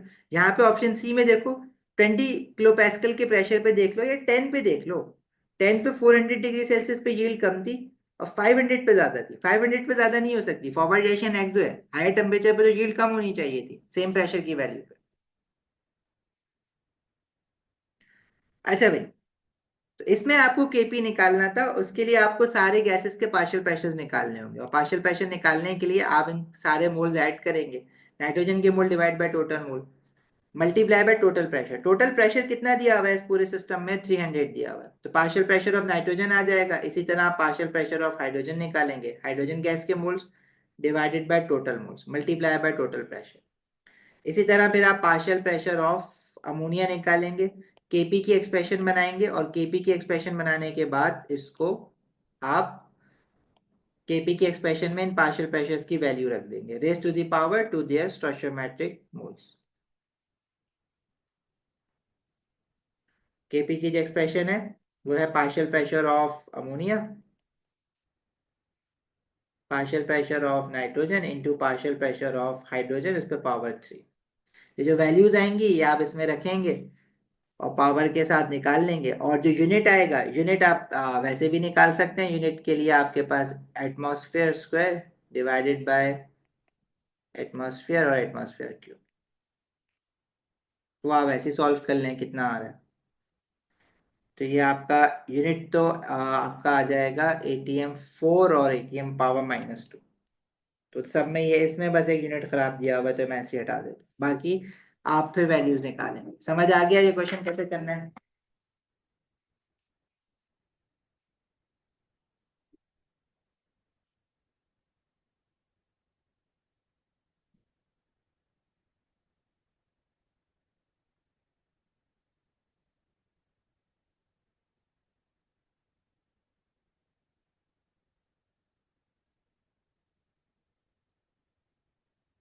चलो, क्वेश्चन 9 खुद देखना, क्वेश्चन 10 भी खुद देखना। हाँ, क्वेश्चन 11 जो है ना, वो जरा तंग कर रहा है आप लोगों को। रिसेंट आया हुआ है, बहुत रिसेंट आया हुआ है क्वेश्चन।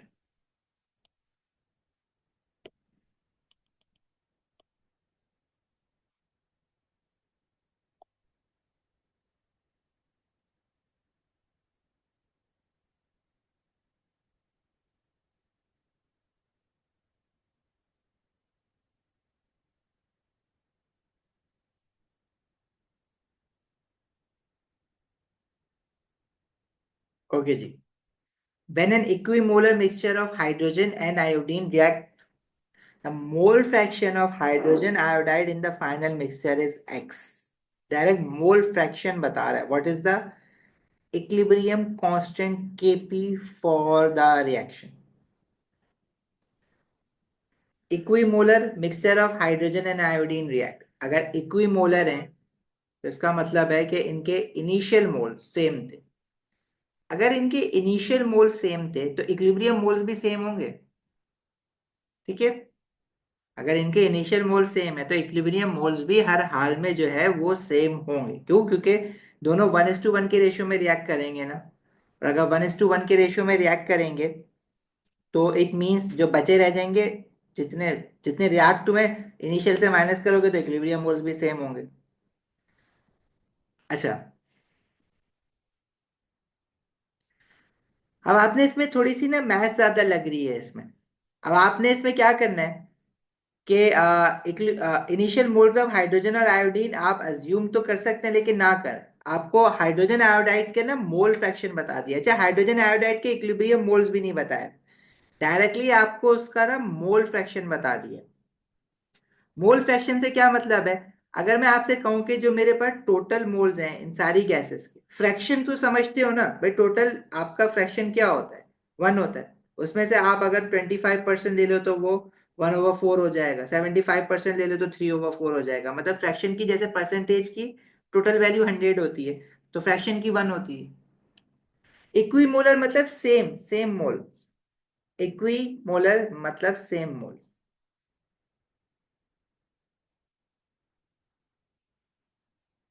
हम्म। तो अब आपके पास इस टोटल मिक्सचर में अगर हाइड्रोजन आयोडाइड का मोल फ्रैक्शन एक्स है, मोल फ्रैक्शन वो होता है जब moles of hydrogen iodide at equilibrium divided by total moles of all the gases, वो पूरा मोल फ्रैक्शन है। तो हाइड्रोजन और आयोडीन का मोल फ्रैक्शन कितना होगा भाई? देखें, इसमें कुछ पार्ट हाइड्रोजन आयोडाइड का है, कुछ आयोडीन का है, और कुछ हाइड्रोजन गैस का है। 1 में से अगर मैं एक्स को माइनस कर दूं तो ये जो मेरे पास फ्रैक्शन आएगा वो हाइड्रोजन और आयोडीन का कंबाइंड आ जाएगा, दोनों का मिला के।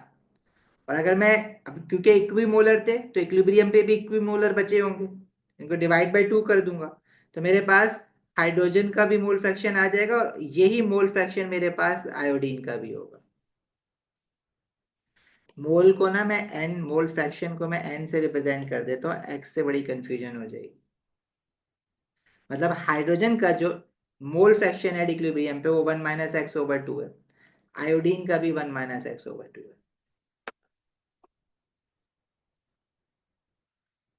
आई बात समझ?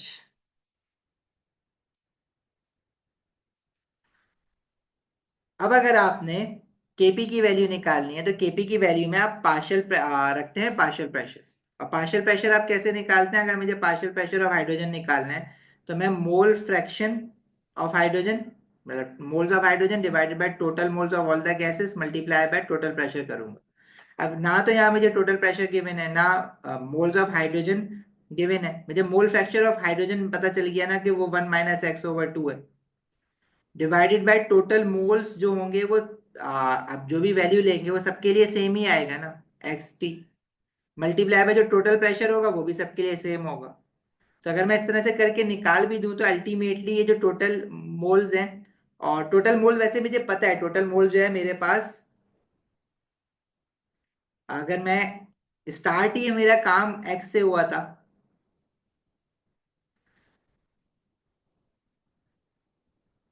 बल्कि जब मोल फ्रैक्शन दिया हुआ है ना, मुझे टोटल मोल्स भी नहीं दिए हुए, अगर चलो मैं टोटल मोल्स की जगह पे यहाँ पे कुछ भी वैल्यू रख दूं, एनटी रख देता हूँ, तो वो अल्टीमेटली ना कैंसिल आउट ही हो जानी है। इसलिए ना मुझे उसकी कोई इतनी टेंशन नहीं है, लेकिन आपकी अंडरस्टैंडिंग क्लियर होनी चाहिए, इसलिए आप ये पूरी एक्सप्रेशन ये इस तरह से करके लिखें एक बार। यही आपका मोल फ्रैक्शन आयोडीन के लिए भी होगा, 1 - x/2 divided by 2 multiply by total pressure. अच्छा, यहाँ पे y-1, यहां से तो हम बहुत आगे निकल गए। मैं दोबारा समझा देता हूँ, पहले इसको एक बार सॉल्व कर लो, दोबारा कर लेंगे। देखिए भाई, मैं आपको ये कह रहा हूँ कि अभी तक जो हमने बात की है उसमें हमें हाइड्रोजन आयोडाइड का मोल फ्रैक्शन गिवन था। मोल फ्रैक्शन, ये फ्रैक्शन को ऐसे समझ लो परसेंटेज है। टोटल इक्विलिब्रियम पे जो हाइड्रोजन आयोडाइड के मोल्स की परसेंटेज है वो x है। तो हाइड्रोजन और आयोडीन की मिला के कितनी होगी, 100 - x। इसमें से ये दोनों इक्वल मोल्स में इनिशियली लिए थे, तो इक्विलिब्रियम पे भी इक्वल मोल्स में बचे होंगे, क्यों? क्योंकि दोनों 1:1 के रेशियो में रिएक्ट होते हैं।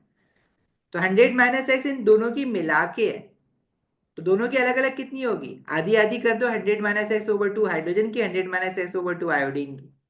अब मैं 100 की जगह, फ्रैक्शन है ना, परसेंटेज का टोटल 100 होता है, फ्रैक्शन का टोटल 1 होता है, तो इसलिए मैंने 1 से माइनस किया है और फिर डिवाइड बाय 2 किया। समझ आती है बात यहां तक आमना?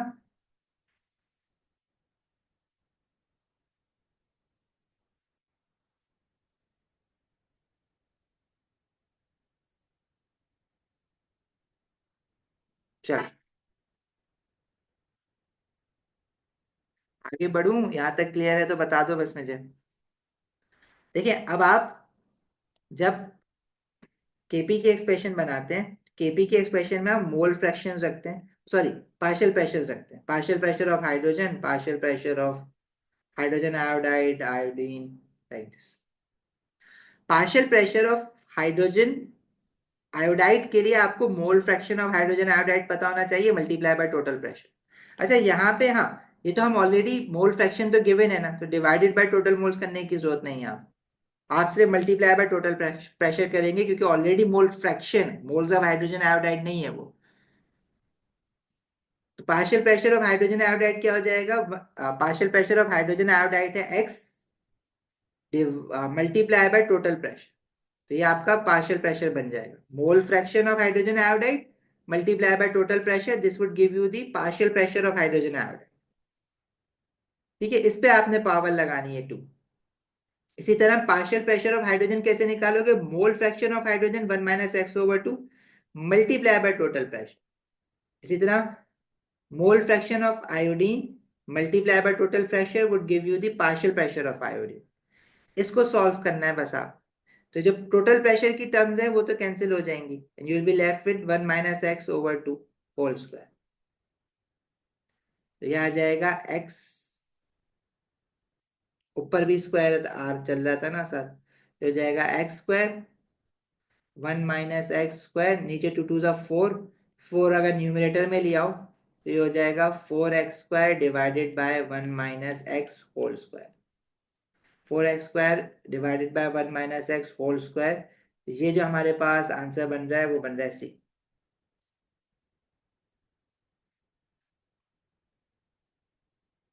मैं ये समझा देता हूँ आपको, देखो बेटा, फ्रैक्शन को आप ऐसे कंसिडर करें जैसे आप परसेंटेजेस को कंसिडर करते हैं। अगर मैं आपसे कह रहा हूँ कि हमारे पास जो टोटल परसेंटेज है हाइड्रोजन आयोडाइड की एट इक्विलिब्रियम वो x% है, तो बाकी की जो परसेंटेज होगी वो इन दोनों बाकी की गैस, रिएक्टेंट वाली गैसेस की वजह से होगी या नहीं होगी? वो कितनी होगी, 100 - x। अब इसमें से हाइड्रोजन कितना होगा, आयोडीन कितना होगा? देखिए, जब ये रिएक्ट हुए तो 1:1 के रेशियो में रिएक्ट हुए, मतलब जितना हाइड्रोजन रिएक्ट हुआ उतना ही आयोडीन रिएक्ट हुआ। लेकिन क्या इक्विलिब्रियम पे भी दोनों इक्वल होंगे? वो डिपेंड करता है, अगर शुरू में दोनों इक्वल हो। शुरू में आपने इक्विमोलर मिक्सचर लिया था, मतलब दोनों के सेम मोल्स लिए थे। अगर 5 मोल हाइड्रोजन के लिए तो 5 मोल आयोडीन के लिए, 5 में से लेट से 3 मोल हाइड्रोजन का रिएक्ट हुआ तो 3 मोल आयोडीन का भी रिएक्ट होगा, क्योंकि 1:1 का रेशियो है। तो जो बचे रह जाएंगे उनके वो भी सेम सेम बचे रह जाएंगे। समझ आई बात? तो मतलब अगर दोनों सेम सेम बचे रह गए तो टोटल दोनों अगर 6 है तो वो आधा आधा हुआ ना दोनों की वजह से। तो 100 - x को अगर मैं डिवाइड बाय 2 करूंगा तो जो वैल्यू है वो आधी वैल्यू हाइड्रोजन की, आधी आयोडीन की। अब यहाँ पे क्योंकि हमें परसेंटेज नहीं फ्रैक्शन दिया हुआ था, तो फ्रैक्शन क्या होता है, 1 होता है। 100 - x के बजाय मैंने 1 - x किया और दोनों को डिवाइड 2 से डिवाइड किया तो दोनों का इक्वल अमाउंट आ गया इक्विलिब्रियम पे। समझ आई बात आयशा?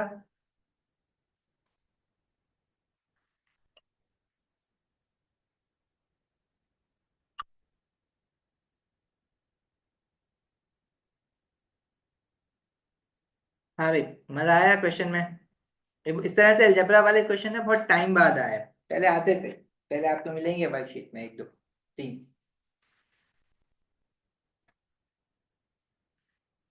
आगे बढ़े। 1 मिनट रुकना यार, पानी लेके आना है जरा। नेक्स्ट आप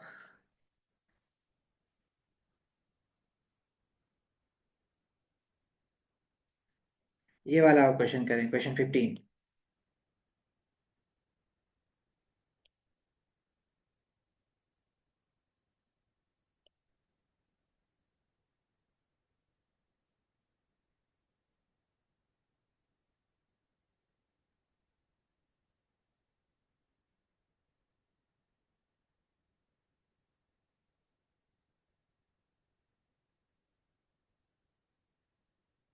इस क्वेश्चन में कह रहे हैं कि hydrogen iodide is added to an evacuated, evacuated मतलब completely empty, vacuum vessel is sealed and warmed, a decomposition reaction occurs, hydrogen and iodine are formed, some hydrogen iodide remains।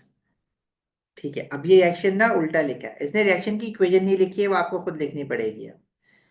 Hydrogen iodide, decomposition occurs और hydrogen and iodine is form.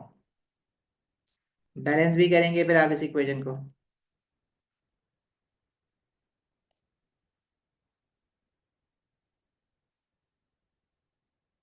अच्छा, when equilibrium is established the total pressure is 1.2 exponent 5 pascals। Total pressure बता दिया directly सारी gases के partial pressures को add करके।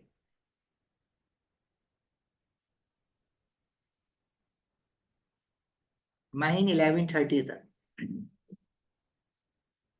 Hydrogen iodide, hydrogen and iodine are all gaseous under conditions used. What is the value of Kp for the equilibrium at this temperature, assuming that the decomposition is a forward reaction? Partial pressure of hydrogen बता दिया, is very easy question. भाई देखें, जब ये decompose होगा तो 1 mole of 2 mole of hydrogen iodide से 1 mole of hydrogen और 1 मोल ऑफ आयोडीन बनेगा। तो जितना हाइड्रोजन बनेगा उतना आयोडीन बनेगा, तो जितना पार्शियल प्रेशर हाइड्रोजन का बन रहा है उतना आयोडीन का भी बनेगा। बस आपने केपी की एक्सप्रेशन बनानी है। इस बार प्रोडक्ट साइड पे हाइड्रोजन और आयोडीन है तो वो आप न्यूमरेटर में रखेंगे उनके पार्शियल प्रेशर, और हाइड्रोजन आयोडाइड का पार्शियल प्रेशर आप डिनोमिनेटर में रखेंगे, तो पावर स्क्वायर आएगा। पार्शियल प्रेशर ऑफ हाइड्रोजन बताया हुआ है जो कि 4 एक्सपोनेंट 3 है, तो आयोडीन का भी पार्शियल प्रेशर सेम ही होगा, डिवाइडेड बाय हाइड्रोजन आयोडाइड का जो पार्शियल प्रेशर है वो आपको नहीं बताया।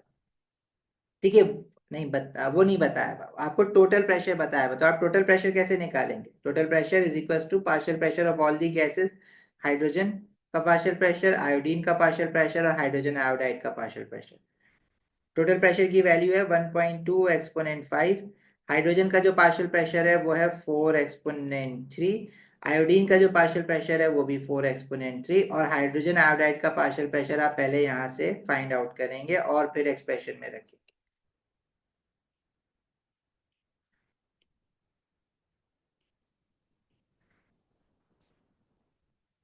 सही, कर लोगे ये क्वेश्चन यहाँ से ऑनवर्ड। ये जो वैल्यू आएगी हाइड्रोजन आयोडाइड के पार्शियल प्रेशर की वो आप यहाँ पे पुट करके इसको स्क्वायर करके सॉल्व करें।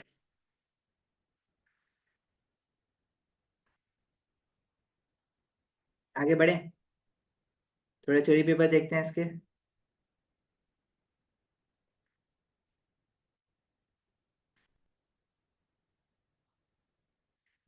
डिफाइन ली चैटलेस प्रिंसिपल, रिसेंटली आया। ठीक है, बहुत पहले आया, अब आया, आप एक्सपेक्ट कर सकते हैं कभी भी हो सकता है। Reaction 1 describes a reversible reaction between yellow Fe3 positive ion and a colorless HCN negative ion। To produce FeSCN2 positive ion. I guess recent year में भी हम ये कर रहे थे क्वेश्चन। क्वेश्चन बहुत सिंपल है, इसमें आपसे कह रहा था temperature of the mixture is then increase to 50 degree Celsius and allowed to reach equilibrium. अच्छा, फॉरवर्ड रिएक्शन जो है वो एक्सोथर्मिक है, नेगेटिव एंथैल्पी चेंज गिवन है, नेगेटिव एक्स वैल्यू की जरूरत नहीं है, बट नेगेटिव साइन आपको ये बता रहा है कि forward reaction is exothermic. If you are increasing the temperature, the position of equilibrium will move towards left hand side। ये आपको फैक्टर याद रखना है। अगर आपका फॉरवर्ड रिएक्शन एंडोथर्मिक है तो टेम्परेचर इंक्रीज करने से position of equilibrium move towards right hand side, और टेम्परेचर डिक्रीज करने से position of equilibrium move towards left hand side. तो एक्सो है, position of equilibrium left side पे जाएगा। Deduce the changes that occur, if any, in the equilibrium mixture at 50 degree Celsius compared to the equilibrium mixture at 20 degree Celsius. तो change in appearance क्या आएगा mixture में, जब left पे जाएगा तो जो लेफ्ट वाले आइंस हैं वो ज्यादा बनेंगे, तो कलर जो है वो येलो ज्यादा होगा और रेड जो है वो कम होना शुरू हो जाएगा। ठीक है जी। तो आप ये लिख सकते हैं, change in appearance colour will become more yellow. Concentrations में क्या चेंज आएंगे, FeSC and negative negative positive ion जो प्रोडक्ट साइड पर है उसकी कंसेंट्रेशन डिक्रीज हो जाएगी। Change in value of the equilibrium constant Kc। अच्छा, Kc के बारे में अभी हमने ये पढ़ा कि जो Kc और Kp है that is temperature dependent only, मतलब अगर आप टेम्परेचर चेंज करेंगे तो Kc और Kp की वैल्यू चेंज होगी। अब Kc की वैल्यू कैसे चेंज होगी, अगर आप इसकी Kc की एक्सप्रेशन बनाएंगे तो प्रोडक्ट साइड पे आपके पास जो आइन है उसकी कंसेंट्रेशन जो है वो डिक्रीज हो रही है, और प्रोडक्ट साइड पे जो चीज होती है उसकी कंसेंट्रेशन न्यूमरेटर में आती है। अब अगर आपका न्यूमरेटर वाली कंसेंट्रेशन डिक्रीज हो रही है तो of course left hand side पे जो कंसेंट्रेशन डिनोमिनेटर में आई है वो इंक्रीज होंगी। तो एक डिक्रीज हो रहा है, न्यूमरेटर डिक्रीज हो रहा है, डिनोमिनेटर इंक्रीज हो रहा है, तो ओवरऑल इफेक्ट क्या आएगा, केसी की वैल्यू कम हो जाएगी, लोअर हो जाएगी।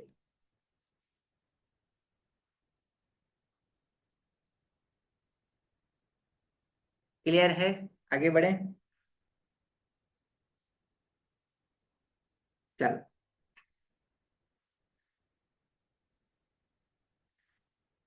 अच्छा जी। Option C says in another experiment equimolar amounts of Fe3 positive ion and HCN negative ion are mixed together and allowed to reach equilibrium. The total volume of the mixture is 25 centimeter cube. At equilibrium mixture contains concentration of HCN negative ion दिया हुआ, bracket लगाया हुआ है ना, मतलब concentration है। तो equilibrium concentration दी हुई है ये वाले आयन की और दूसरे वाले आयन की। Calculate the initial amount of Fe3 positive ion added to HCN negative ion to produce this mixture.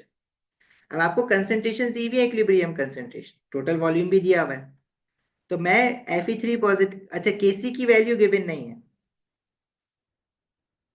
आपको, ऊपर जो है उन्होंने कोई मोल्स नहीं दिए हुए थे। इस क्वेश्चन में आपसे बस ये कहा जा रहा है इक्विमोलर अमाउंट, अब यहाँ पे भी एक वर्ड आ गया equimolar, same of Fe3 positive and HCN negative ion, तो दोनों की कंसेंट्रेशन सेम ही होगी इनिशियली, इनिशियल कंसेंट्रेशन सेम होगी। इक्विलिब्रियम कंसेंट्रेशन भी सेम होगी क्योंकि दोनों 1:1 के मोल रेशियो में रिएक्ट कर रहे हैं। तो अगर दोनों रिएक्ट करके प्रोडक्ट साइड पे जा रहे हैं तो दोनों की कंसेंट्रेशन कम होके सेम बन जाएगी। अगर प्रोडक्ट ज्यादा लेफ्ट हैंड साइड पे आ रहा है तो दोनों की कंसेंट्रेशन बढ़ के भी सेम ही कंसेंट्रेशन बनेगी। बस आपको यहां से क्या करना है, initial amount of Fe3 positive ion बताना, मतलब initial amount of HCN negative ion बताओ या Fe3 पॉजिटिव आइन बताओ, आएगा तो सेम क्योंकि इक्विमोलर लिया हुआ है। ठीक है भाई, क्या करेंगे आप इसमें।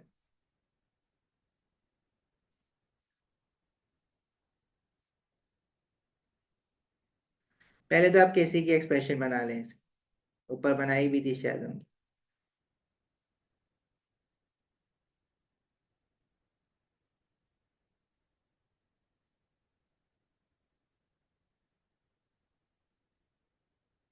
अच्छा जी, केसी की वैल्यू नहीं गिवन है इसमें।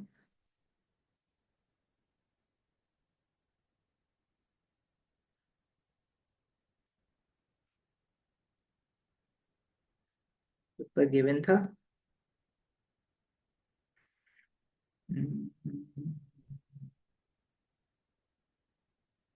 ऊपर से कुछ नहीं गिवन था।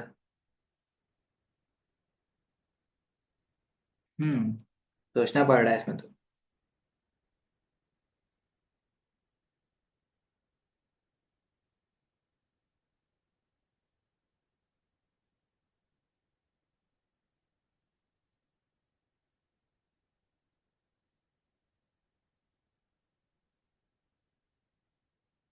एसी में सिर्फ लिक्विड्स आते हैं और एक्वा सोल्यूशन आते हैं, और गैसेस भी आ सकती हैं, सॉलिड्स नहीं आते।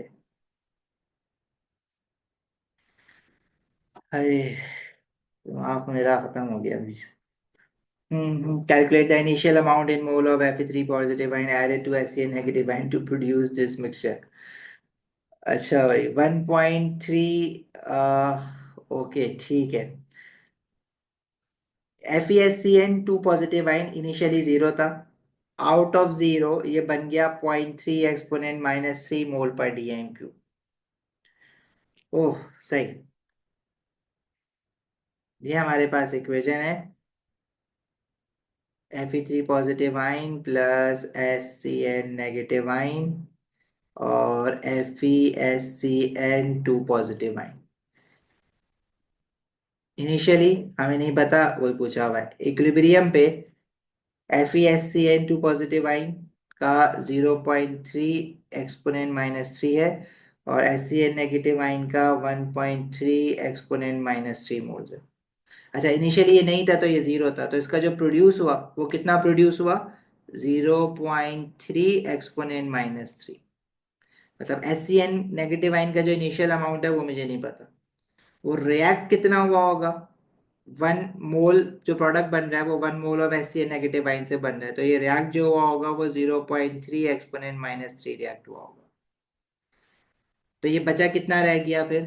1.3 एक्सपोनेंट -3। मतलब इनिशियल में से जब 0.3 एक्सपोनेंट -3 आप रिएक्ट कर देंगे तो इक्विलिब्रियम पे बचा रह गया 1.3 एक्सपोनेंट -3। तो इनिशियल कितना था? वो आएगा 1.3 एक्सपोनेंट -3 प्लस 0.3 एक्सपोनेंट -3।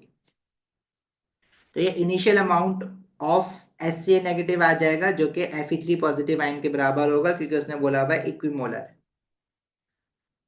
हाँ भाई, समझ आई बात? देखो, मैं भी फंसा क्वेश्चन में, लेकिन मैंने ना, मुझे अब ये समझ आ गया कि क्वेश्चन में पॉसिबिलिटीज क्या है। या तो केसी की एक्सप्रेशन बनेगी, या फिर आपके पास इक्वेशन से स्टोइचियोमेट्री सॉल्व होगी, और तो कुछ है ही नहीं ना इन क्वेश्चंस में। तो मैं यहाँ पे आके स्टक हुआ, तो मैंने क्या किया, दूसरा काम ही यही होता है कि मैं स्टोइचियोमेट्री देख लूं।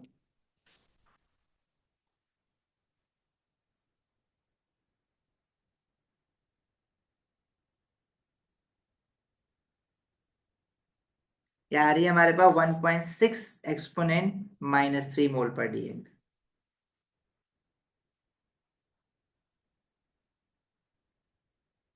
ठीक है भाई, समझ आई बात आपको? आगे आपसे वैल्यू ऑफ केसी निकलवा रहा है, और अब आपको इक्विलिब्रियम कंसंट्रेशंस पता है। आपको SCN2 पॉजिटिव आयन की इक्विलिब्रियम कंसंट्रेशन पता है, तो आपको बताई भी है। जो इक्विलिब्रियम कंसंट्रेशन एफ है वो है 0.3 एक्सपोनेंट -3। तो equilibrium concentration HCl negative ion की कितनी बताई हुई है? 1.3 एक्सपोनेंट -3। अब क्योंकि Fe3 पॉजिटिव आयन के भी इनिशियल मोल्स इसके बराबर है, और रिएक्टेड मोल्स भी सेम है क्योंकि 1:1 का रेशियो है, तो इसकी भी इक्विलिब्रियम कंसंट्रेशन इतनी ही होगी, 1.3 एक्सपोनेंट -3। यहां से आप केसी की वैल्यू निकालेंगे।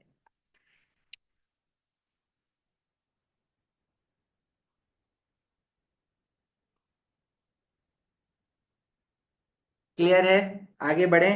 ये वाला पार्ट स्पेशली समझ आया, पार्ट सी?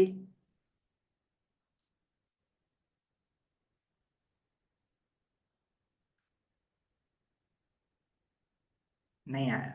तो बताओ ना किस चीज का वेट कर रहे हो। देखो भाई, इस क्वेश्चन में इन्होंने कहा है कि हमारे पास दो रिएक्टेंट हैं, आयरन आइंस,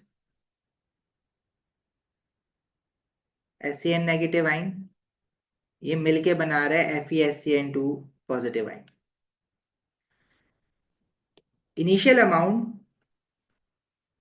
इनके हमें उन्होंने नहीं बताए हुए, लेकिन ये बता दिया कि ये इक्विमोलर है। मतलब रिएक्टेंट जो है Fe3 पॉजिटिव आइन अगर एक्स है तो HCl नेगेटिव आइन भी अगर एक्स, आर मिक्स टुगेदर।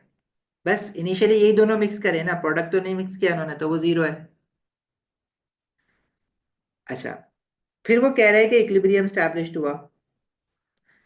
अच्छा, अब मुझे एक बात बताओ, Fe3 पॉजिटिव आयन और HCl नेगेटिव आयन 1:1 के रेशियो में रिएक्ट हो रहा है, तो जितना Fe3 पॉजिटिव आयन रिएक्ट होगा उतना HCl नेगेटिव आयन भी रिएक्ट होगा।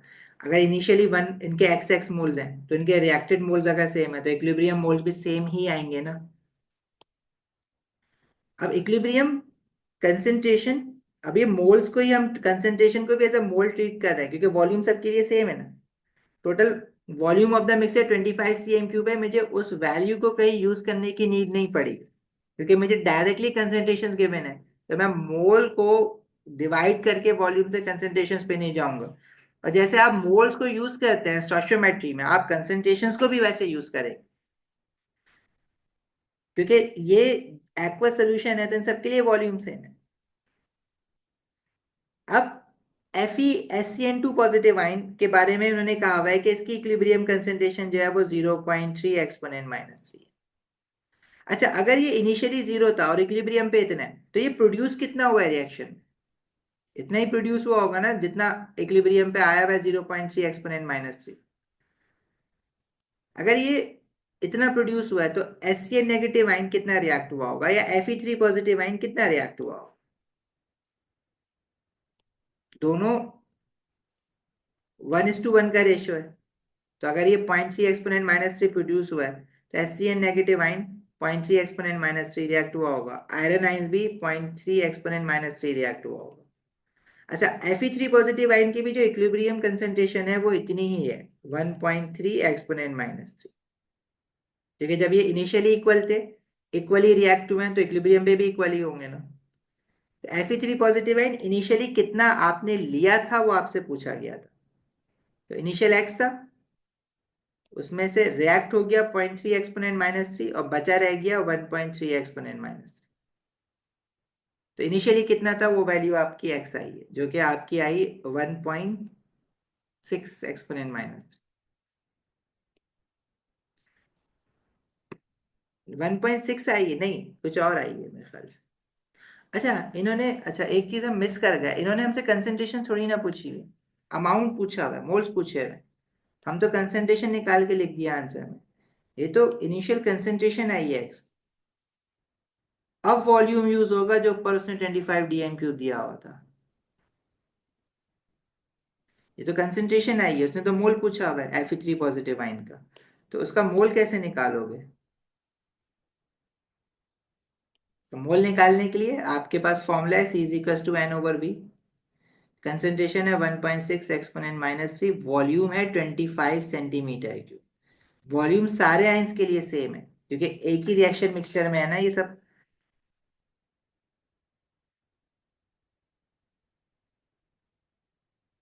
जो मोल्स आ रहे हैं वो आ रहे हैं 0.00, अच्छा बहुत बड़ा आ रहा है, 40 एक्सपोनेंट -6 मोल्स, या इसको मैं 4 एक्सपोनेंट -5 मोल लिखूंगा। ठीक है, एक मार्क तो हम ऐसे ही लूज कर जाते हैं। फाइनल आंसर में मोल्स पूछा हुआ था, कंसंट्रेशन नहीं पूछी हुई Fe3 पॉजिटिव आयन की, तभी वो वॉल्यूम दिया हुआ था ऊपर 25 cm। केसी ऐसे ही होगा, केसी में तो कंसंट्रेशन रखनी थी ना। और केसी का यूनिट भी पूछ रहा है तो यूनिट आपको पता है, ऊपर मोल पर dm³ है, नीचे 2 बार मोल पर dm³ है, तो वो बच जाएगा मोल इनवर्स dm-3।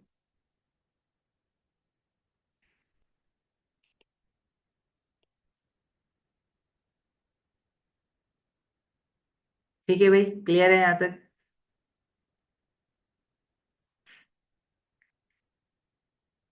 करेंगे आप लोग पे क्वेश्चन इसके और? अब आप लोग आपकी जो नेक्स्ट क्लास है वो फ्राइडे को है, उसमें हम इनऑर्गेनिक केमिस्ट्री रिवाइज करेंगे। अच्छा देखो, कोशिश तो ये है इनऑर्गेनिक केमिस्ट्री में आपके पास जो थ्योरी क्वेश्चंस हैं वो तो आप याद करके कर लेंगे। देखो इनऑर्गेनिक के एमसीक्यू स्पेशली पीरियोडिसिटी के और ग्रुप 17 के थोड़े से टेढ़े आते हैं, तो रिसेंट ईयर्स के जितने भी, आपने पुराने तो प्रैक्टिस किए होंगे, रिसेंट ईयर्स के ज्यादा से ज्यादा प्रैक्टिस करें बहरहाल आप अभी एली पेपर्स में। थ्योरी पेपर अगर आपको याद है तो वो हो जाएगा। थ्योरी पेपर बहुत आसान आता है इनऑर्गेनिक का, अगर आपको याद है तो इनऑर्गेनिक केमिस्ट्री आपकी गलत नहीं होती। हाँ, एमसीक्यूज में बहुत ना घुमाता है कि ये डाला फिर बताओ क्या आएगा, तो वो याद होने के साथ साथ जो है ना आपका दिमाग भी काम करना चाहिए उसमें। तो कुछ कोशिश करेंगे कि कुछ एमसीक्यूज टच करें, कुछ थ्योरी टच करें। अगर एमसीक्यूज हम अच्छे कर लेंगे तो थ्योरी तो हो ही जाएगी, बाकी इक्वेशंस आपको याद करनी पड़ती हैं थ्योरी पेपर के लिए। तो नेक्स्ट टाइम इंशाल्लाह इनऑर्गेनिक को देखते हैं, फिर हमारे पास ऑर्गेनिक है, फिर आपका एग्जाम है। एग्जाम डेट्स देख ली आप लोगों ने, कब है आपकी P3?